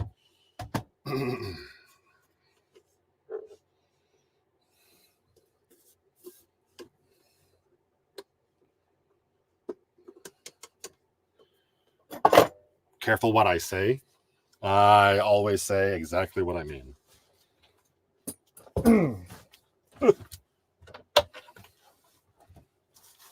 Okay. Stingray says, pivoting to gaming, as I know you and I are uber gamers. Well, I used to be. I wouldn't say I am anymore, but have you looked into the portable gaming handhelds like the ROG Ally Steam Deck and Lenovo Legion Go? Didn't even know that third one was a thing. But no, like I said, I used to play so many games. It was one of those things I was okay to like sort of like leave behind. At least especially while I was building the van. And now over the last couple of years, I've come back around on it. But the Nintendo is just such an easy go-to. The intense high, good graphic games or high resource hog games, they don't really appeal to me that much anymore. See, it's case in point. I've been playing Spider-Man 2, and while it's an amazing game, I'm just like, I'd rather be editing or digitally farming right now. So no, I haven't given any serious thought to like the Steam Deck or anything like that. Not really up my alley. Okay, hang on. Give me a shove the paper towel and the thing and the collapsible pot and the cupboard, close the door and the thing. Actually gonna need to move onto my knees for a second just to stretch my back out a bit. Holy Dinah. Hi, how you doing? Okay. This is where we live now. Hey, Shiny Nickel Blades is here. I just saw her icon pop up. How are you? How much would I sell I don't know. I've got quite a handful of games for it, Vernon, for my PS5. I've got, Spider-Man 2, Ratchet and Clank. I don't even know. They're all back here. I'm not digging those out right now. But I don't know, Vernon. I'm not sure. Probably around $700 or $800 Canadian was what I would probably sell it for if I decide to do that. Green Hell on Switch, farming, survival, and crafting. Ooh. See, you need a high top now, right? Oh, God. I know. It was fun when I had that thought the other day when I was actually giving like some serious thought to a high top, like to imagine Lucky with this added space. I'm not, like if I just slapped the high top on Lucky, everything would have to change inside because everything's at low roof height. If all of a sudden I can stand up, this counter is now way too low. It'd be at my knees. You know what I mean? Like,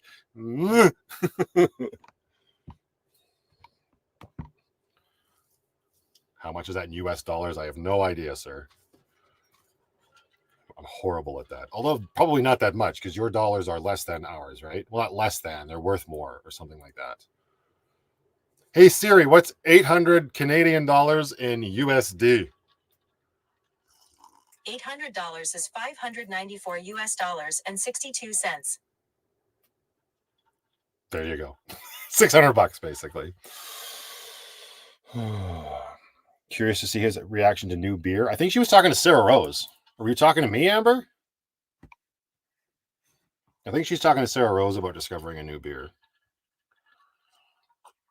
And Lori says that the cat lady Van, or Emmy by any other name, is having leaking issues with her high top. That's always a concern as well, right? So you never know what that's up. Like I always worry about what it means introducing something new like that to my life. And my life, but you know what I mean? Like changing the whole house. Like, what do I have to deal with? Although that being said, like Emmy's dealing with that. I don't watch a lot of Emmy's videos to be fair, but she's had that van for a very long time. Or she's just now starting to have issues with leaking. I mean, she's had that van for a long while, right? Is it worth? Has it been worth it? You know, like it's interesting for sure.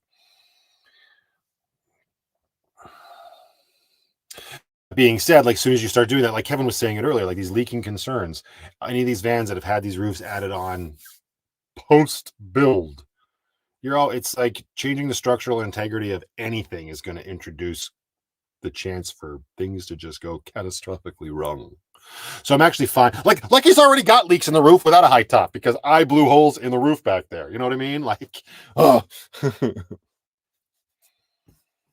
hey, it's blissfully barefoot. You will always be Oreo to me, darling. But also, hello, how are you? Jennifer Harris. Oh, she's talking to Lisa. Also, Lisa, I'm sorry I didn't see you come in. Virginia in the rear view. Nice to see you, darling. Hope everything's going well.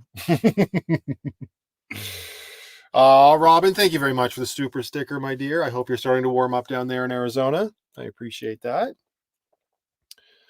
Do I think any of my back issues are made worse by your low top? I really don't, honestly. And I'm not just saying that to try to defend the low top position. Like, yes, it would make it easier if I could stand up, but it's not that hard to just kind of come forward in the beginning of the day and go and step outside to stand up and stretch. You know what I mean? So, like, it's not like the low top made my back situation worse pre-surgery. It's been a little bit frustrating post, but nothing that's like preventing me from healing. What is the green and white sticker on my left side? This one, Hearn? This one down here? That's Rhino USA. If I had a high top, it would be easier on my health. Would it be easier on my health? I'm not sure I understand that train of thought. It's not really, I don't know. I don't think it's detrimental to my health. I'll tell you what's detrimental to my health is finding a comfortable mattress. So that's another reason I'm excited to like change the configuration of my bed, like making it bigger. And I get a third crack to get another mattress because the one I have it's fine. But I think I went a little too soft. So the mattress I had before that, way too firm. This mattress I now think is too soft. So I clearly need to find somewhere in the middle. And if I change my bed, that will give me the opportunity to do just that.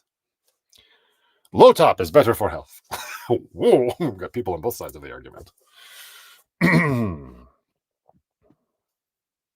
Hello, Nicole Cerule. Hopefully I nailed that.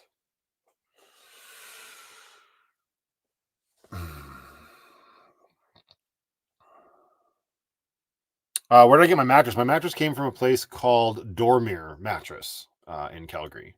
Dormir. Dormir. And I got a favor of everybody in chat. Can we all send some love and positivity into the chat for Destiny?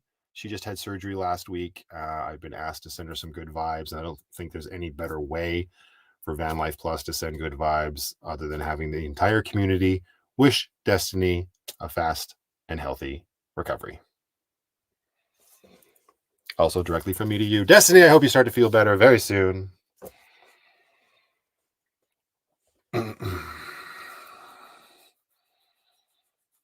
How old is Lucky and when did I get her? Lucky is a 2007 Chevy Express, and I got her in March of 2021. Hey there, Jennifer Lewis Harris. How are you? Sleeping in French means dormir. There we go. So the name makes sense.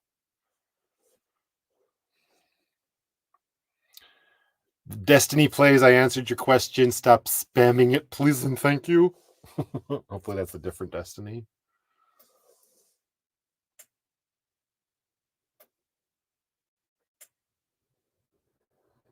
Click, click, click, click. Where's my... There it is. It was almost a sad day.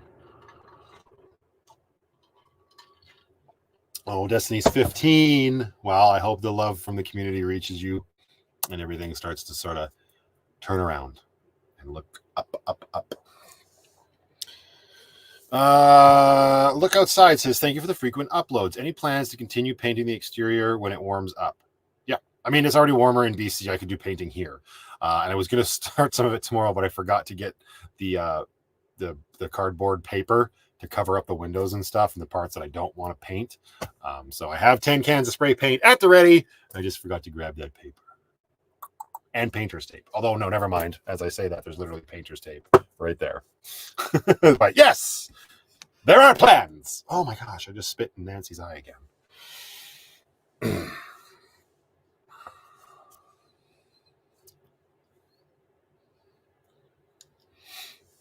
Is Elon facing down again? Oh, Amber must be complaining about the connection.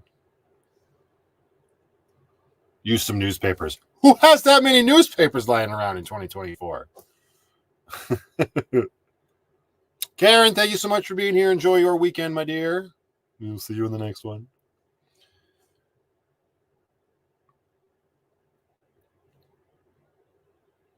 Talk about a low ceiling on a 69 Dodge A10, no doubt. What is this, Matt? What are you streaming this on? Your iPhone? My computer. I'm on my computer, I haven't sent. But I'm also on my parents' Starlink, so it could be acting up. We will see. There's a very good chance. Let me check and see if it's acting a fool. It says it's acting fine. I'm not going to mess around with it anymore.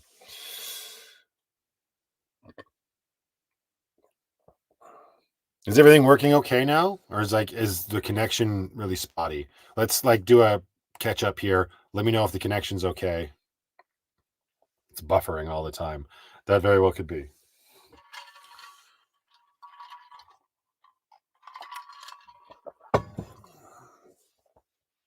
Have I ever thought about getting Starlink, Vernon? I have, but I've got my Wi-Fi stuff for the city, like TELUS. I pay like $220 a month for my phone and for an extra phone line for data. And that seems to be more than all I need when I'm in the city. Because when you're in the city, Starlink gets throttled. Dan the Van Dan and Miss Tina, we actually proved that. He sent me a speed test from his Starlink when he was in Calgary. And the speeds were way lower than when he effed off into the bush and did the speed test again. So I kind of use that as a reason. I probably don't need Starlink until I'm out in the bush more often. That being said, the Starlink experience here at my parents' house isn't the best either. But I'm also in the mountains, and it's usually overcast. Although it wasn't overcast today. Maybe clouds have rolled in since I got into the van, but I don't know. The Destiny plays Wednesday. Yes, you're good. Okay, good. I'm fine here. Okay, good. I got to get off my knees now. They're starting to hurt. And actually, I do want to do some measurements back there when it comes to that bed. But first things first, let's empty out a cupboard drawer. Because I'm thinking, for those that, I'll yap about it on the actual vlog. It don't matter. I don't need to repeat myself from a live stream. Yeah, it worked great in Dawson City, I bet. Yeah, that was very generous of you, Vernon. I saw him post something on Instagram that you had done that. That's pretty darn cool. Yeah, maybe one day I'll get that for Lucky. I don't know. It's just another added cost I don't really need right now. They keep reducing the cost of the hardware, which is nice to see. I remember when that stuff first came out, it was like close to $1,000, and that's not a thumbs up, camera. That's just me holding my mug, you fool. That's a thumbs up. There it is. That's got to be a Mac thing. That's 100% what she said.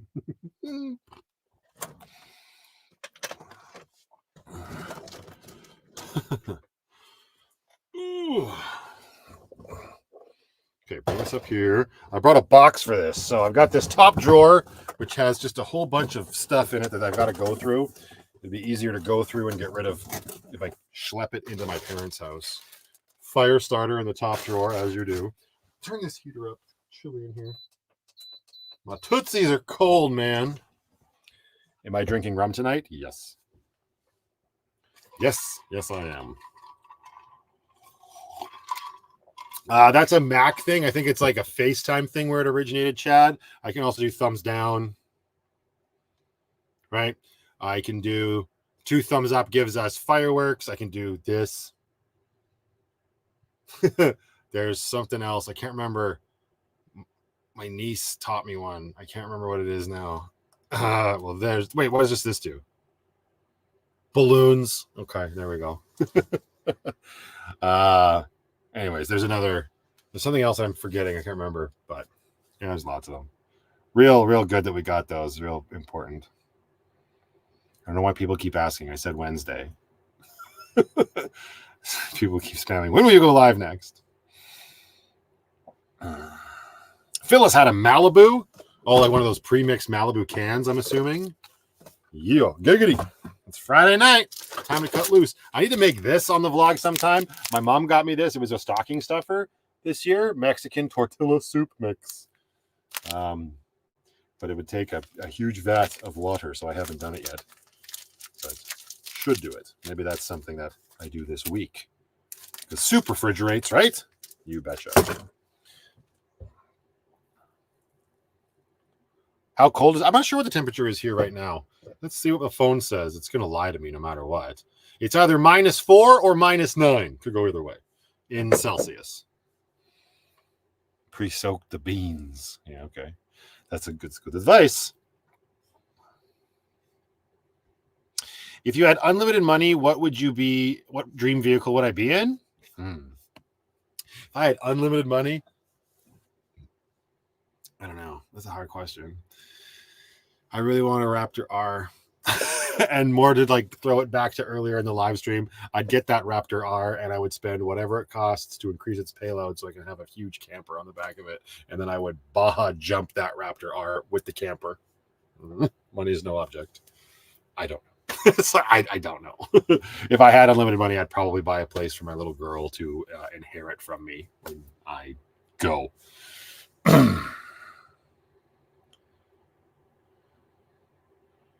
You want me to, like, on the rock? Or you like this? Like, that's Spider-Man. Like this? It's not doing nothing, Andrew. Oh, it is. What? It's a light show. Can you get away with, like, can you just do it like this? Does my thumb have to be out? No. Because that's Spider-Man. Spider-Man's thumb go out. But anyway. You can do catwalks. Yeah, exactly. Awesome jump it. Yeah, right? Gotta have goals. VanlifePLUS will jump a Raptor R with a camper when he can afford a Raptor R and has 1 million subs. That's a better goal to have. What do you think? That's a pretty good one, right, Sarah Rose? That's better than the one we were just chatting about on Patreon. Nothing but quality content. Hi, Mr. Red Taco. How you doing?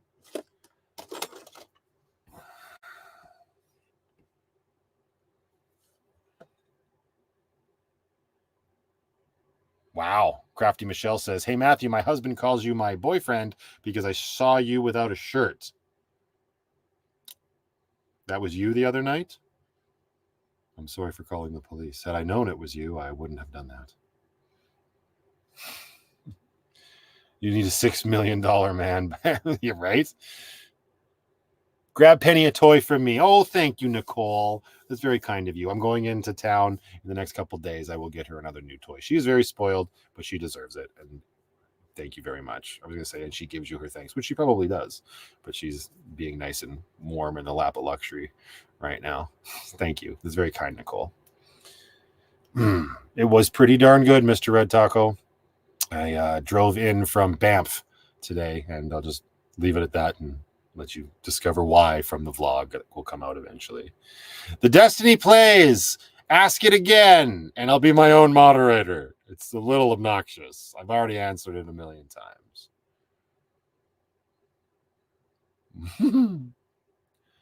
Kat, hey, there's a face we haven't seen in a while around these parts. How you doing, my dear? Happy Friday to you.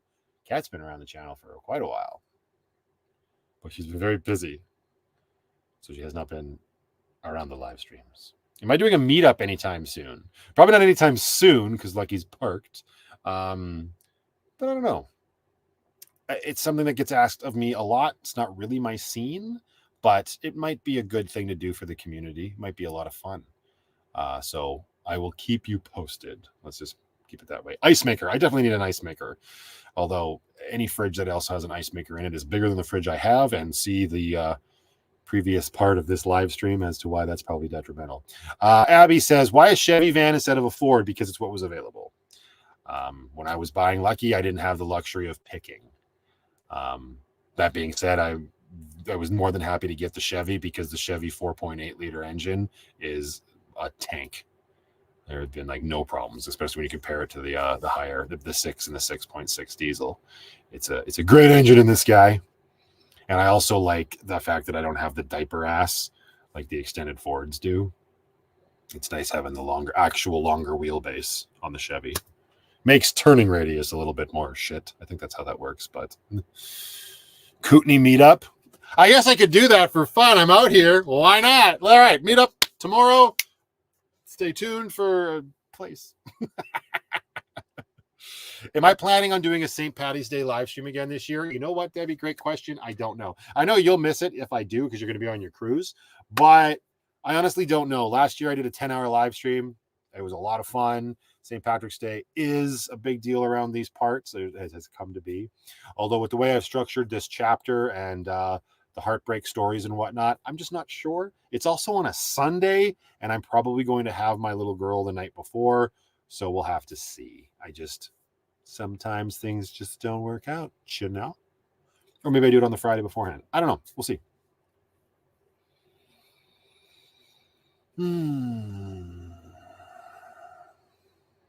Did you plan in advance to tow when you bought Lucky? No, I actually didn't plan that far in advance because Lucky didn't come with a hitch. There's a video here on the vlog from chapter 1 where my best friend Mike and I went to Pick and Pull and ripped the hitch off of a wrecked Chevy Express, and we polished it up and painted it up and installed it on Lucky. So no, I didn't purchase Lucky with the intention of towing. Although in the back of my mind, the hitch was going to be something like I knew this is what, so it's an interesting question. No, I didn't plan on it, but it wasn't a determining factor when I realized she didn't have a hitch because I knew I'd probably just go get one because I had my boat. So I knew I needed a way to tow things, right? So going to the Pick and Pull, the wreckers, that was the plan. Where did the dead fish comment come? It came from a sticker from Lorna and an angry video that I put out last summer when I was talking about internet idiots, which is very similar to the video I just put out. Although the last video I just put out was more of a vlog style. This one was a 7-minute rant on the absolute toxicity of idiots on the internet. And that's when I decided to really implement that sticker and evoke the saying because I did believe it. I do believe it. How has towing the Jeep affected your gas mileage? Not as much as you would think.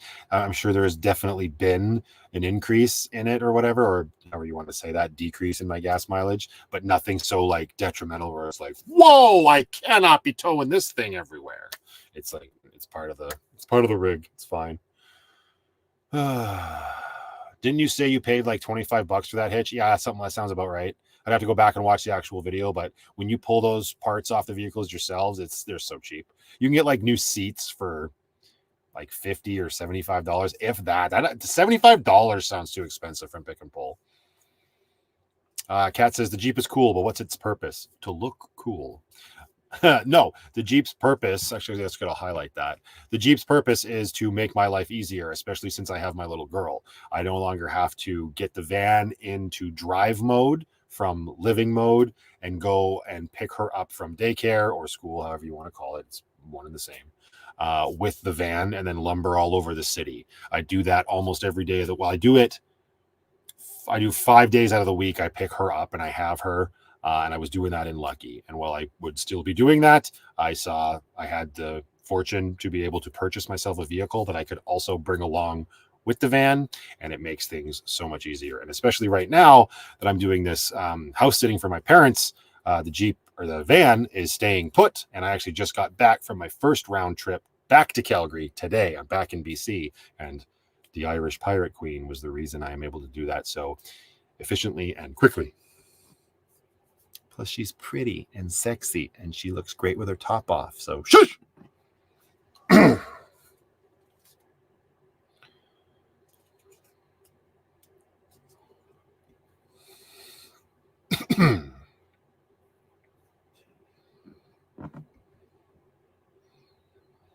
Yeah, and so you can go mudding in her 4x4.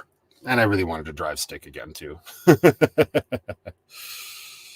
What am I most looking forward to? Like, I was very like in general. What am I most looking forward to? Watching my little girl grow up, I guess, being part of her life. That's a pretty broad question, but I think that's the thing I'm most excited for, is just seeing how my life evolves with her and seeing her be successful and turning into a full-fledged human being. Where do I see myself in 10 years? It's a great question. 10 years? Honestly, I would love to have a really nice house, probably out in a small town near the mountains. Every time I drive back into Calgary, I lose my mind at the amount of people that are there and the traffic and this, that, and the other thing. But I would love to have a little place, little or big. I mean, if I'm being honest, I'd like to have a really nice place where I could like have Patreon meetups at and not have to worry about like group camping, and be a place that I can pass along to my daughter, have a big garage for whatever vehicles that I have to continue doing overlanding and 4x4ing. And I mean, I'll probably be polishing the shotgun at that point, because my little girl will be 13. So it'll be time to have that ready.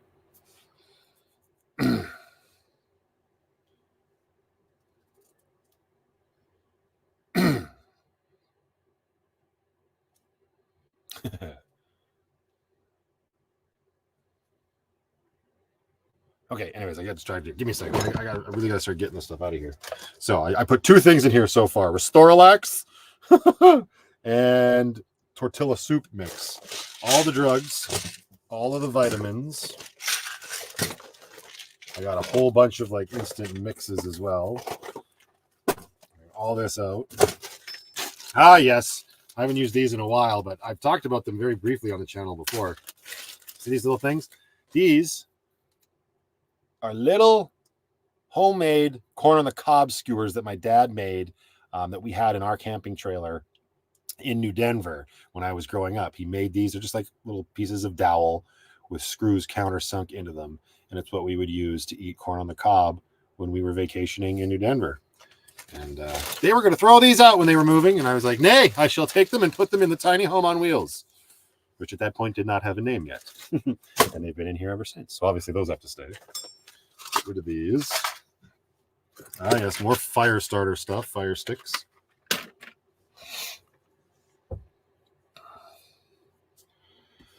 Outdoors Dreadhead. Yo, bro. Yo. What's up?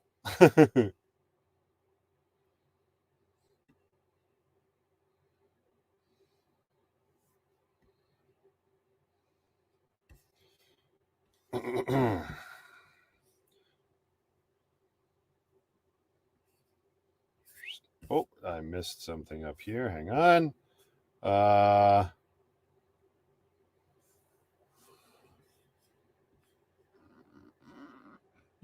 St. Patty's Day live stream was epic. Yeah, that was a time and a half. That is for darn sure.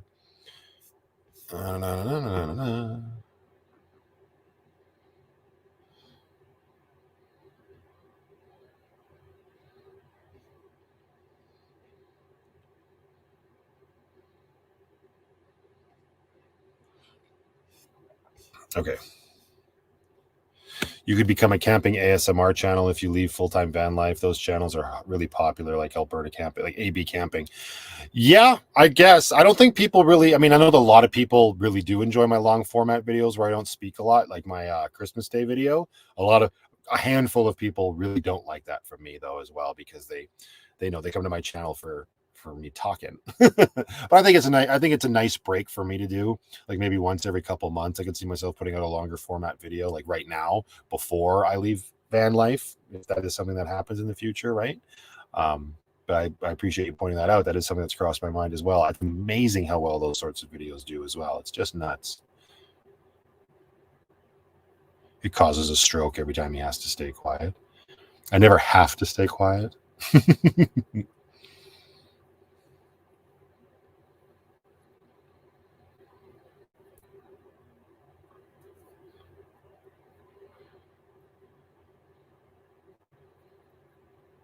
Oh, AB Camping talks a lot, so I guess it's not ASMR. Is he the guy that has like his videos are like 3, 4, 5 hours long? Is that the guy I'm thinking of? As a full-time van lifer, what causes the most heartburn? What causes the most heartburn for you thinking of your future? Spicy food. Thinking of spicy food in my future gives me heartburn. I don't even have to eat it anymore. I just think about it. Yeah, okay. 2 dogs. I only had 1 dog. But anyways, I think I've seen a couple of his videos. Yeah, he does talk.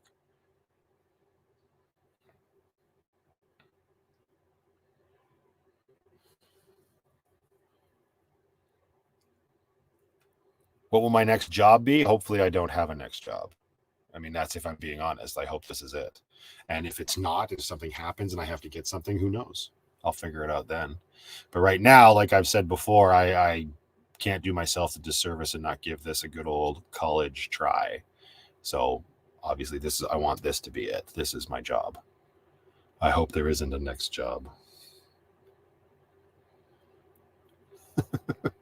New Denver is about 35 years younger than Denver, Colorado. There you go. Thanks, Gloria. I appreciate that. Oh, my husband is going back to work. He tried retirement, hates it. It sounds like my dad. He retired like 4 times. I feel like maybe that might be a bit of exaggeration, but I remember it was a struggle for him as well. He had a whole bunch of little side projects he tried to work on, but it took him a while to finally be like, nay. Good. Can I work for you? Once the channel gets big enough, if you can bring some valid services, then we can talk. Right now, I've got no positions open. Houses are so expensive to buy nowadays. Yep, especially in Alberta. Buying and renting is through the roof. It's almost like there's a housing crisis or something. I don't know. How long do your average vlogs take to edit? What are we saying is average? I mean, average lately is 45 to 60 minutes, right? Yeah, I probably put about 2-3 hours worth of editing into every video, maybe. I don't know. Could be longer, could be shorter, depends on the content. Sometimes I can bang them out a lot faster if I'm really into it. Like if I'm feeling this particular video and I just know exactly how I want it to go, it can go real quick for sure.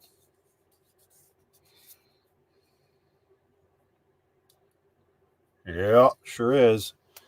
What pisses me off the most about YouTube?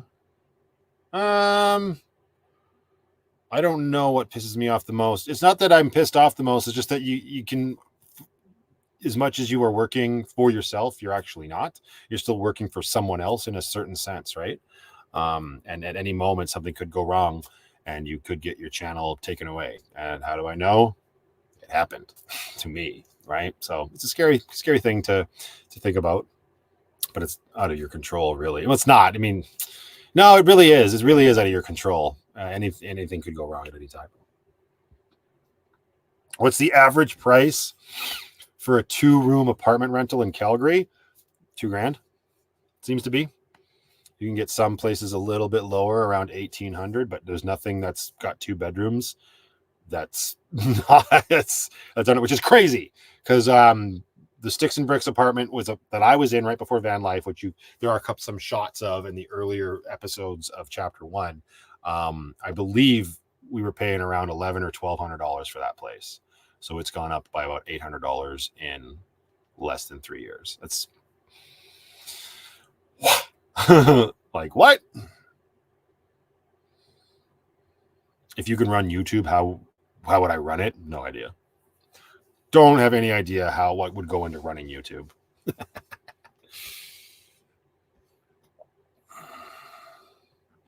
I'll be a stand-up comedian. I get that a lot too, and maybe I never sit down and like write jokes though, so who knows? I love stand-up comedy. I love watching stand-up comics, I should say. If you haven't already, I highly recommend Kevin James's new stand-up special on Amazon. It's called Irregardless, which is amazing. But it's a really funny stand-up show and totally worth watching for sure. He's hilarious. Cleva says, I saw a comparison a couple weeks ago with today and the Great Depression. They put today's average wages and did the math to figure out housing, car, and food, and the percentage is higher today. I believe it. It's just nuts. We just have more ways of ignoring these things, I suppose, these days. Yeah, BC is crazy expensive.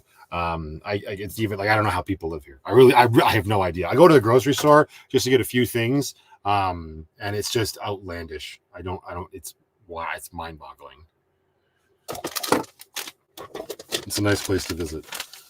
It's a beautiful place to visit. Let's put it that way.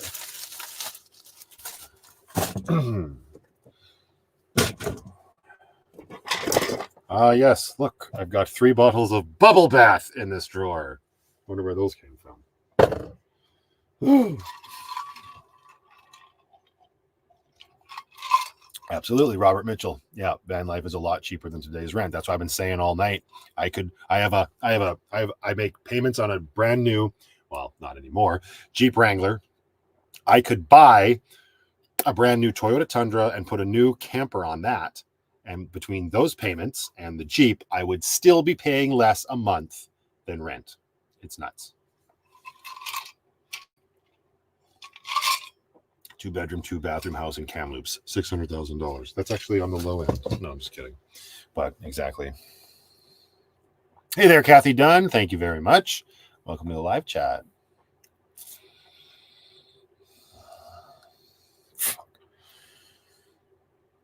How much do I spend on gas each month? I don't know. I don't keep track of it. But again, it's like that's because I don't have rent, so that's one of those things I don't worry about as much. Right? That's just it comes with the territory of being in your van. But you still, when I was sticks and bricks, I still had to put gas into my pickup truck and pay rent. I was a little bit more conscientious of it then. And I would almost say on average, I was driving more in sticks and bricks because I was constantly having to drive to and from work. And for that job that I had to drive around all day. Whereas with van life, it's just like today I'm going to make a vlog about cooking potato chips in the van and turning them into mashed potatoes. I don't have to drive anywhere. Now, granted, I did in that vlog, but you know what I'm saying. How's my supply of wiper fluid? Hi, Camaro Sean. How are you? It's actually good. I'm down to my last bottle, but it'll get me back to Calgary and I'll be able to pick up some more when I get there. Thanks, buddy. How do you feel about off-grid living as a van lifer? I think it's great.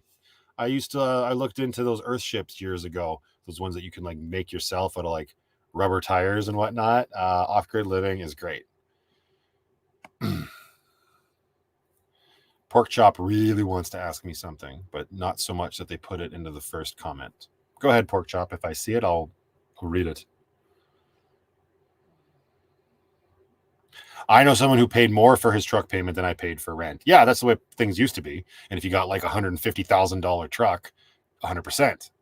But I'm saying if you get like $80,000 truck and a $20,000 camper, there's still less payments than rent would be. It's just nuts. So what is it with all the wiper fluid? Bugs or just the salt this time of year? No, it's just the mudkitty muck. There I go again, all over Nancy's eyeballs. Usually the roads are really bad, the highways, because like you got ice and mud and snow and slush melting and the semi trucks and other drivers are kicking it up onto you, but not bugs this time of year. That's for darn sure. They all frozen. Aussie Jack. Of course I'm still here. I was waiting for you to come back. Duh.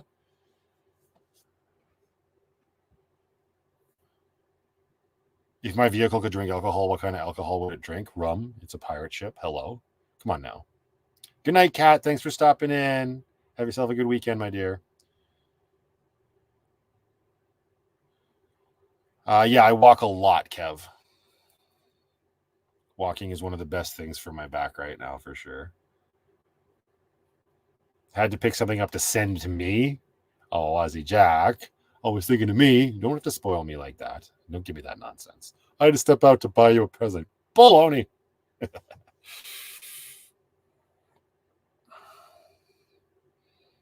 Matthew, check your texts. Oh, my phone's unlocked. That's why nothing's been...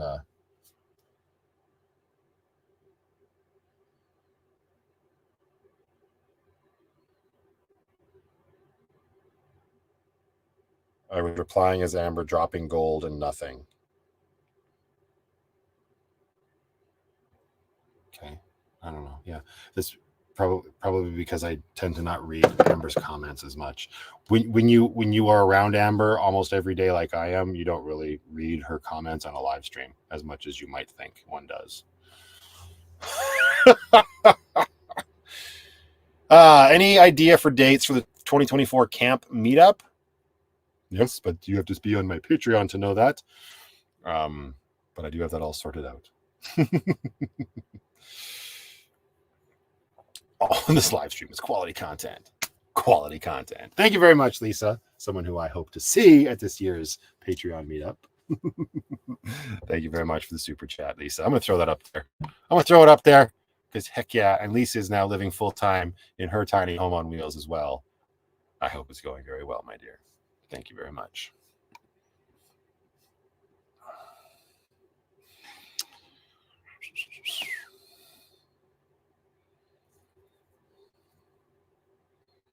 Angela Cartwright. She says hello to me and Penny. Penny's inside, but I can say hello for her. She says, I don't know. I'll be there, says Lisa. I'll hold you to it.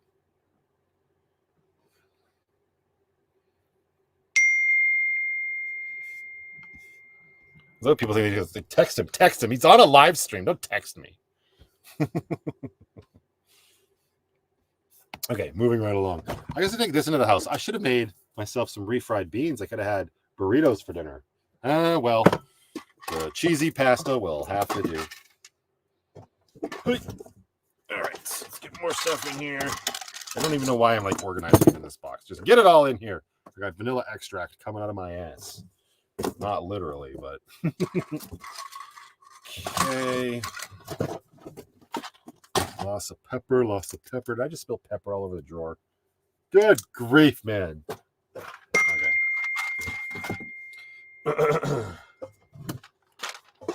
What is this? Hello. I'm dropping stuff all over the place. Yes. Very nice, very nice. I also have a fairly large collection of knives in this drawer. That's a big collection of knives. One of these things just doesn't belong. Yes, who remembers this little bastard? He made an appearance at the camping trip with Jordan. Yes. We're just going to put this guy right here. Wait, because if he goes down here, I just want, let's do this. Does this work? Nope. Hang on. You just want the little prick to protrude just up into the bottom of the screen. There you go. Okay. Whoa! Get your poop in a group, man. There we go. More taco seasoning. Shocking. Oh, hey. There we go. A magnet mount for our phone. This can go in the garbage. Those can go in there. Bring out the utensils. That can go in the garbage. Do I have a favorite camp food? Yeah. Smokies. And then tacos if I'm feeling frisky. But Smokies and sourdough bread instead of a hot dog bun. That's been like mine and Lindsay's go-to for the last couple years. Just give me the candy drawer, says Vernon. It's right here, sir. And yes, we may all have to make our peace with the loss of the candy drawer if this redesign comes to fruition. Maybe. I haven't made that decision yet. But now that I'm looking at things, probably.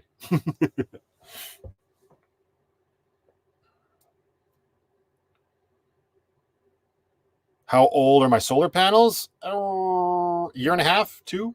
years, I guess. Maybe I'd have to actually like do proper math to figure it out, but yeah, they're all Renogy panels. I don't know anything about panels from Costco. Know nothing about this. Know nothing about this. All right, there we go. So our first drawer is empty-ish. Just got a little bit of cocaine left in here. No big deal. I even got the... Oh, that is stuck on there. Yikes. Look at this. I gotta move the phallic wiener soldier. Put him over there. We bring this here. This stuff. Oh, this, whoa! The screen's gonna close. The drawer liner is like stuck to the bottom. That's been in there for a hot minute. But the drawer is empty. There we go. It's all in this box at my feet. It's not as heavy as I thought it would be, but it's not super light. Okay, we got some garbage here I gotta get rid of. Oh yeah, tomorrow is garbage day. The dump is open. It's not an everyday thing out here. I could go take some garbage over. I don't know if that's a thing I do tomorrow. I think tomorrow I'm probably just going to take some time to settle back into the way things are here, focus on my exercises, spending time with the cats, and just going at a snail's pace, and then hit the ground running on Sunday with some filming. When are you starting the van build? Maybe as early as tomorrow or Sunday, but it's going to start off easy. I just picked up some lap sealant when I was in Calgary for the roof fan, but I could also see myself leaving that for a while. I don't know. There's lots to do. It's almost at the point where there's so much that I want to do. I could very easily see myself putting stuff off because of that. So I need to try to stay focused and not allow that to happen. But yeah, hopefully start the process of things. Oh yeah, before the end of the live stream, I want to measure that space back there and see how much I need to extend my bed by. There's still too much stuff on this counter here for me to allow this to slide. Ooh! I'm also running out of ice, so that's no good. Let's put the craft dinner, which clearly hasn't expired, back in the cupboard. Look what's up here. We can't lose this. This is a permanent fixture. It's the Jeep Wrangler. Meow. Sorry.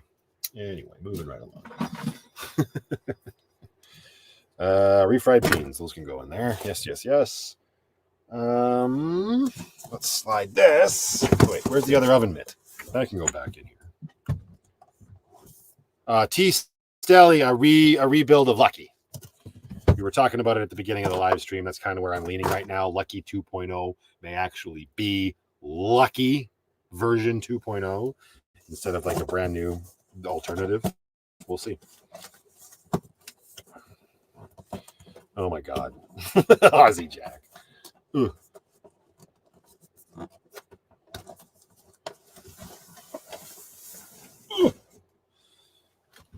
I don't need any help, Vernon. I didn't have much help in the beginning. Chris and Mike each did one thing. And those are the hard parts. Those parts are done. I don't know. I am looking forward to it. It will be an undertaking. It was interesting too, because when I first made the decision to like start doing this stuff on Lucky, I was like, well, I only have 6-ish weeks to do this. And that's when the house sitting gig is open and or is over. And Lindsay was like, well, just because your mom and dad come back doesn't mean you have to bring Lucky back to the city. And I kind of went, oh yeah, you're right. I could just keep doing the commute back and forth without the stress of having to worry about the neighbors checking in on the cats. So there's that too. I also think it's really cool that I'm doing the redesign, if this is in fact what happens, at my parents again, because that's where Lucky was actually built, was at my parents' old house in Park in Calgary. So I don't know. It all kind of is serendipitous in its own weird way. I need more rum. Where'd it go? I've only had that much. Everybody just, come on now. I do need to go see my little brother probably tomorrow. He's got a dozen farm fresh eggs for me. And by farm fresh, I mean they came from his chicken's buttholes. So it doesn't get much fresher than that.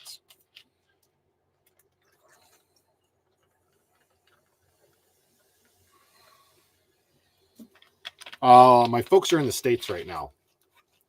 They took their car and they effed right off. They were in Vegas for quite a few days, and now I think they're in Laughlin. Ah!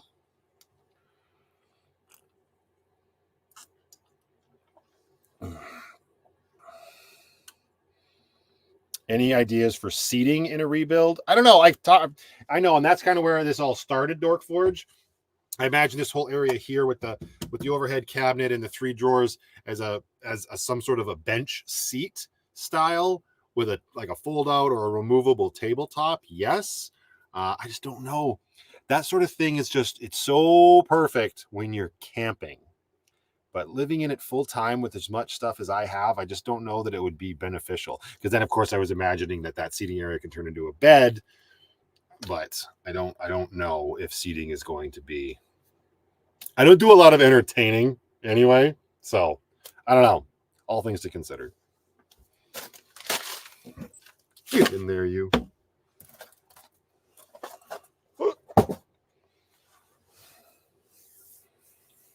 To prick or not to prick? Well, I made 7 as soon as I got back today. I made 7 no prick and put them in an ice bath, and they peeled just fine. So probably no prick. I think the prick is only for when you're boiling them, from what I understand. I know you say you prick them on the bottom and then you shoot steam up into them. I don't know what these eggs have done to you, Debbie, to deserve that kind of torture, but am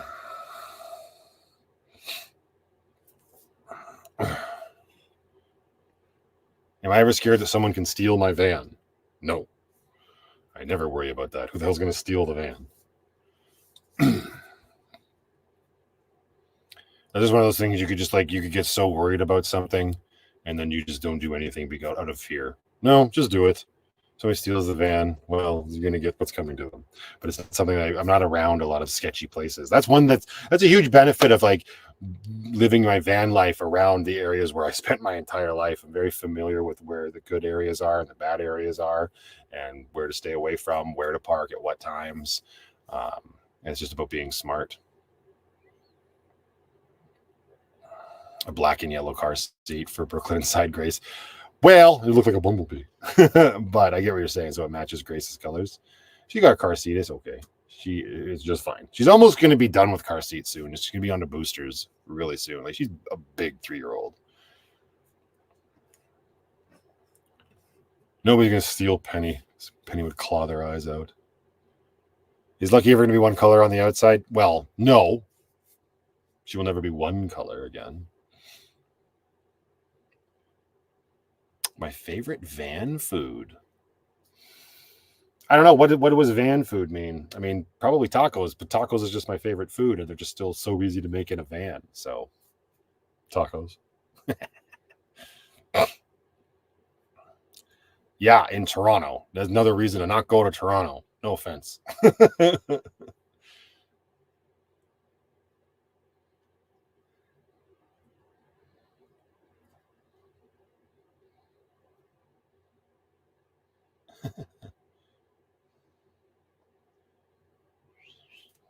See, Sharon knows. Tacos! Exactly. And a swivel. Yeah, a swivel seat would be great. I did talk about that at the beginning. It would be nice to have the fridge relocated, maybe even have a smaller fridge and put the passenger seat on a swivel so that I could actually use that as seating when I am in house mode or whatever, right? That would be cool. Right now, not possible right now with the way Lucky's configured. Enchiladas are good, but they are a big old B to make in the van. Okay, let's see if I have a tape measure at the ready here. Well, whatever that was is gone forever. Hello? Tape measure, because it's probably not just 6 inches. Like what Aussie Jack thinks. Yes, there we go. It's a small one, but it'll do. They all work the same. Okay, so pull up your pants. You don't want any plumber's crack on a live stream. That'd be ill-advised. Move the chair over here. Better turn on some house lights so I can see what I'm bloody doing. Ooh. Hello? Oh, they are on. They're just low. All right, then. Close that. So, here's what we're going to do. Because I don't, as you can see, the bed is gone. Get on the hat rack, you bugger. What's this guy's name? It's Baza or something like that, isn't it? Bloody wiener guy. I've already been doing a few things back here that I started last week. Nothing major, just like emptying out the wheel well box and removing a few things and blah, blah, blah. All right, let's move this here. So what we're going to do is I'm going to have to move this heater. Hang on. I'm going to have to look at my back for a minute. Pull this heater over here. Slide the bed out here. Huh. Okay, so right now the bed comes out to there. So I effectively need to open up the diesel heater door. That's another thing I'm probably going to have to do. If I do decide to keep the diesel heater, which we talked about that earlier, I may completely change my heating source. If I keep it, I need to move it. Because where it is right now is a big old bee. All right, holy shit. If I do this bed wall to wall, I will gain 22 inches. That way. That's considerable. That's a massive bed. That's actually probably unnecessary. Now that I'm really thinking about it. Huh. See, this is what I love. I should probably move you around so you're not staring at the back of my head so much. But this part I love is like the figuring out part. You didn't see a lot of this in chapter 1 because I really didn't know what I was doing. I was trying to film as much as I could, but the planning stuff I wasn't really filming. Honestly, if I'm being honest, I probably won't film too much of the planning, maybe a little bit here and there, but we're also doing a bunch of it on the live stream right now. So there's that. But if you know the layout of my van, you can see. Let's do it this way because there's some darkness back there. Don't drop the ice. That'd be a sad day for everybody. Okay, we're going to use the flashlight as a laser pointer. So in the back corner there, you see where the poncho is hanging down and with the plastic 3-banger drawer and that little gray rectangle right there. So that little gray rectangle is the start of Penny's shitter box domicile area, right? And that, like, it doesn't stop the bed from coming out, but the bed stops there because that was the measurement that I said, okay, we don't need to have it slide out any further. If I remove that, because I'm thinking of relocating her dumper so it's not, right by my head when I'm sleeping. If I remove that, we would get, then the bed could go to the wheel well box. And this might make things easier because I was even considering getting rid of the wheel well box. But if I just do that, keep the wheel well box, I would gain 10 inches. I guess that means the wheel well box is 12 inches all in all. But that's interesting. 10 inches might be enough as well. That's considerable. That's almost a foot. So bare bones, what I'm thinking, my bed is on 500-pound drawer slides. That's that big silver bar back there by the battery. Unnecessary. My intention originally was for this bed to turn into a couch, and I was going to have my TV over on this side. Best of intentions. Best laid plans, as they say.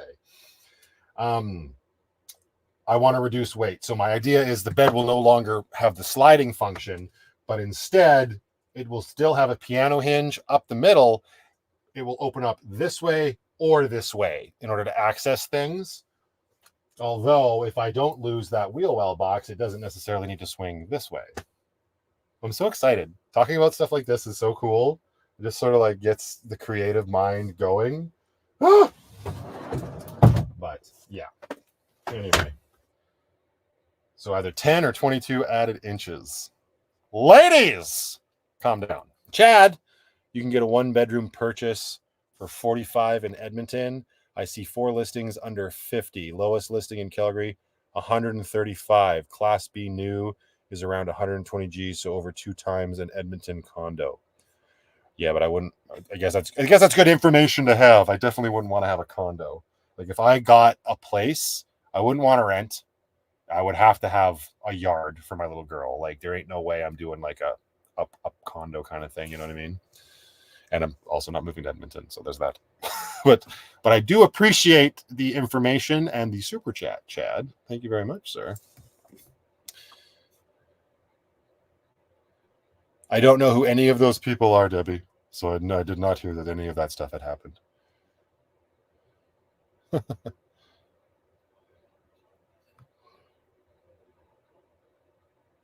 Anything on my mind? Anything I want to share on my mind that I haven't been asked? No. No, I'm pretty much an open book. Penny's going to be livid when she realizes her dumper's in a different place. If I get rid of this, how much space do I gain? We're just tearing everything out of Lucky. So that is, should have done this the other way. Lock it. 34 inches. That's the length of my drawers and the little cubby with the spice rack. So this whole area, the length from the candy drawer that way is 34 inches. My fridge would definitely fit here, but I bet you it's deeper this way. I really need to get off my knees. This is comfortable no more. Give me my chair back. My chair with my flannel. There we go. Okay, hang on. No plumber's crack. All right, here we go. Oh, there we are. Woo! Thoughts on the EcoFlow situation? You wanted something better, but the outlet for outside Lucky is buy the wheel well box extension or just make a housing there. Yeah, housing. I don't see myself moving that. That could still be there. That's way behind these. So if I do, so Dork, if I don't use the 22 inches, if I just go with 10 inches, I keep the wheel well box and all that stuff behind there. All that would have to come out would be this 3-banger here. Like where this little plastic, can you even see what I'm doing? Yeah, these 3 drawers here and the shelf that they sit on, that could come out or at least get reduced.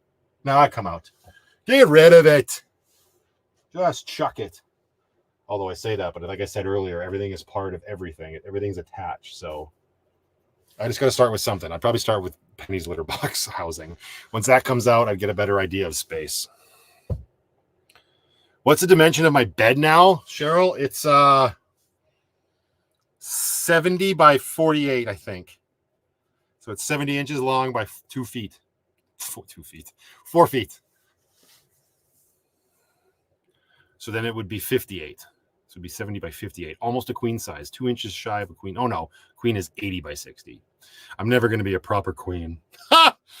Yeah. Because I don't see, I'm not going to make my bed any longer this way. Nay, it already protrudes. When I got my van, I really wanted to sleep wheel well to wheel well, but I'm too tall of a guy. There's just not enough space, especially after insulation. So this way is the only way for me. But I make the bed bigger. That makes it way more comfortable when I do have Brooklyn when we go camping.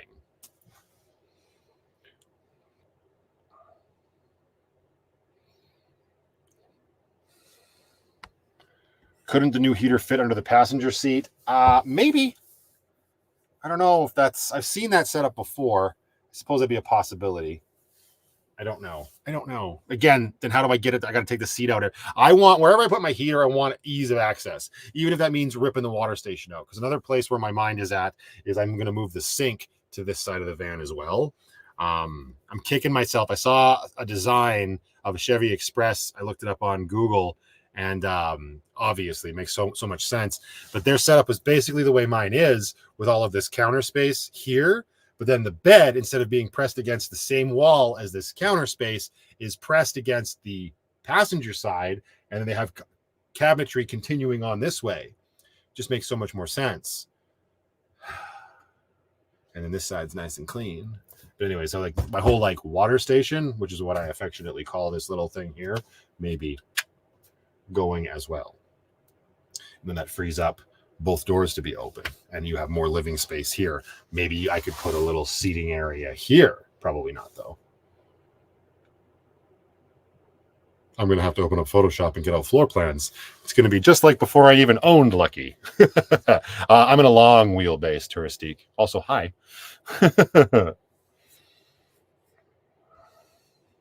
Foresty does have less room than I do. Foresty is also quite shorter than I am.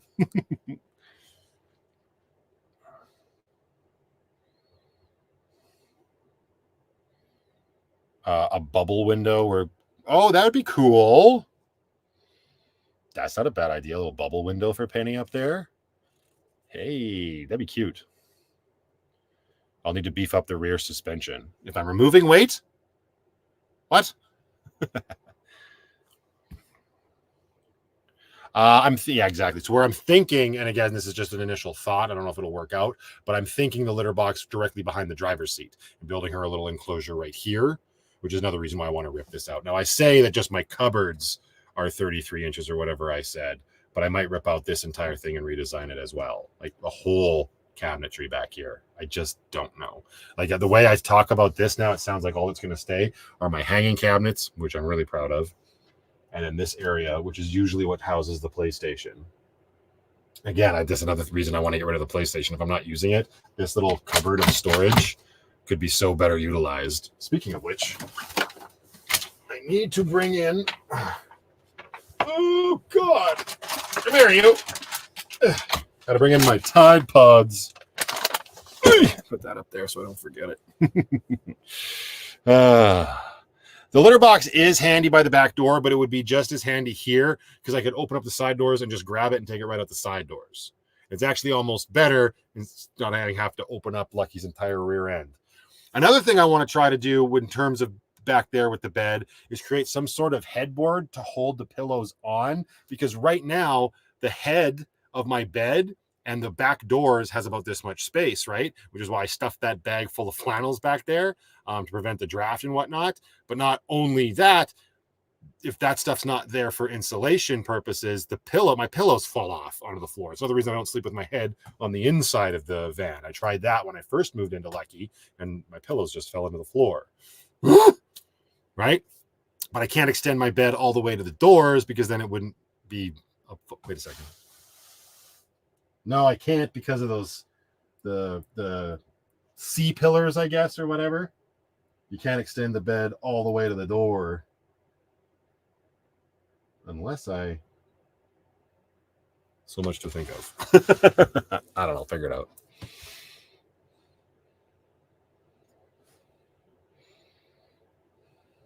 Am I out of washer and dryer sheets? Yeah. Yeah, I used those up. I think there might be a couple left in Grace in the actual laundry bag that's in her. Will I have my fridge on top of Penny's litter box? No. It would be like maybe beside it, separated by a wall. That's my idea in theory. Again, I got to get everything sort of moved in this position.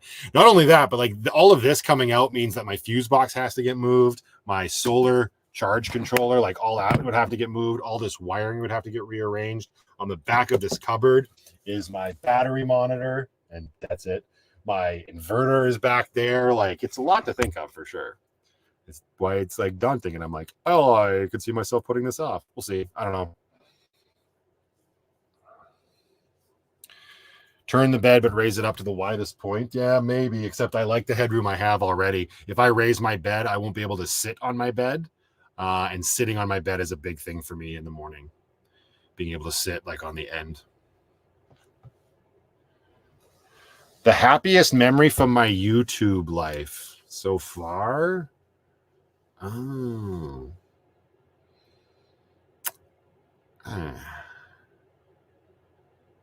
There's been so many, like when I first slept under the bridge, when I first took my daughter camping, my very first camping trip with Lindsay and Sadie at Beaver Mines. The whole farewell series that ended chapter 1 was a good time. I haven't forgotten any of that yet. I don't know. There's been a lot. I've just been having so much fun. It's hard to like pinpoint one single best memory out of all of it.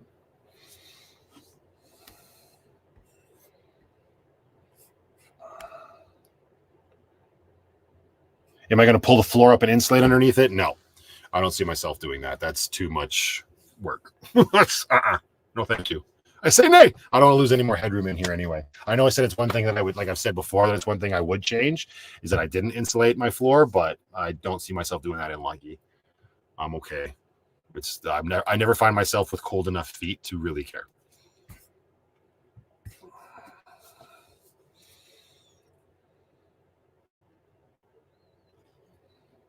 Nam fam, yes, I am. the first nap I took in Lucky. It's already fleeting for me.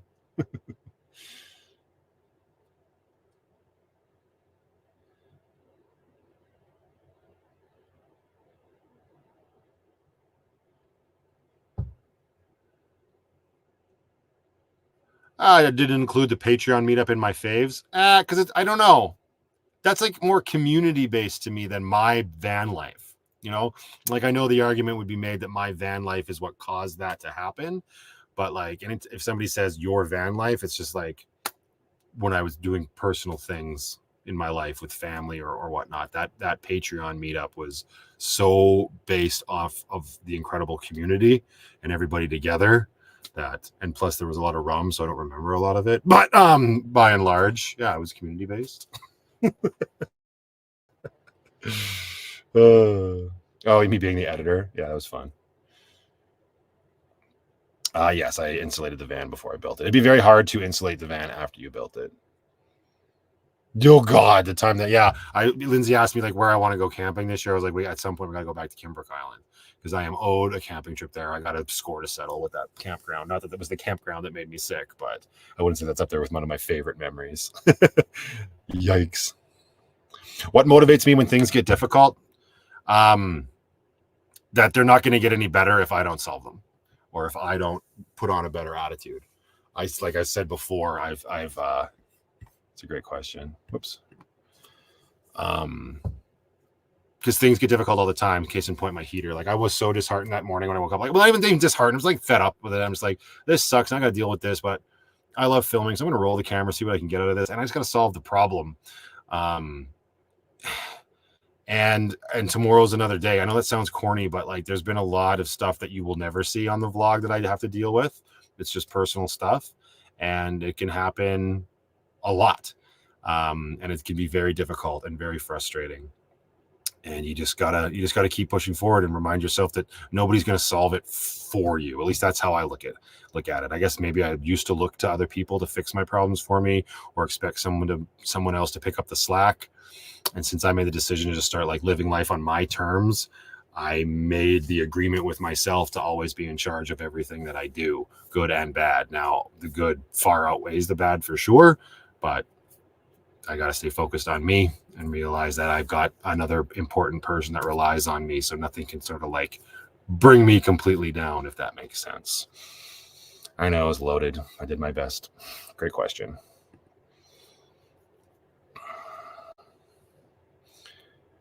Okay.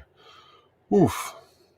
Have I ever thought of a hammock, then add a couch for the kid? Oh, add a couch for the kid and a hammock. I mean, I talked about the hammock earlier. I don't think Brooklyn would do very well in a hammock, although she did. I mean, I'll get her. Maybe I should just try her out in a regular hammock this summer. She did it a little bit last summer with me in the hammock. That would not be the setup in Lucky if that was the case. But ease of access is what I like. Having to set up a second bed or string up a hammock is already more difficult than just getting into a bed that's already there, right? You know what I mean? And if I have like a secondary bed for her, or if I have some sort of setup that's on the floor for her, you know what I mean? Well, in the summer months, calm down. Me coming into the van means I don't have to climb over her or some sort of rigmarole, right? So ease of access for this guy. That's what I like. Oh, me in a hammock in the van? Nay. Till you hit back harder. You got it, Charlene. Hello, Angie. Hello, Lucky Caching Mama. And you know what, you guys? I think I'm going to start moving this stuff out of the van right now and sort of shut her down here for tonight. So thank you very much for everybody that was here hanging out with me. I had lots of fun. Got a lot of good videos coming up. I actually need to start editing. Yeah, who am I kidding? I'm probably not going to start that till tomorrow morning. But until the next one, just go out there, be happy, be creative, be yourselves. Most importantly, be positive. And remember, only dead fish go with the flow. As for the live streams, I will see you all on Wednesday.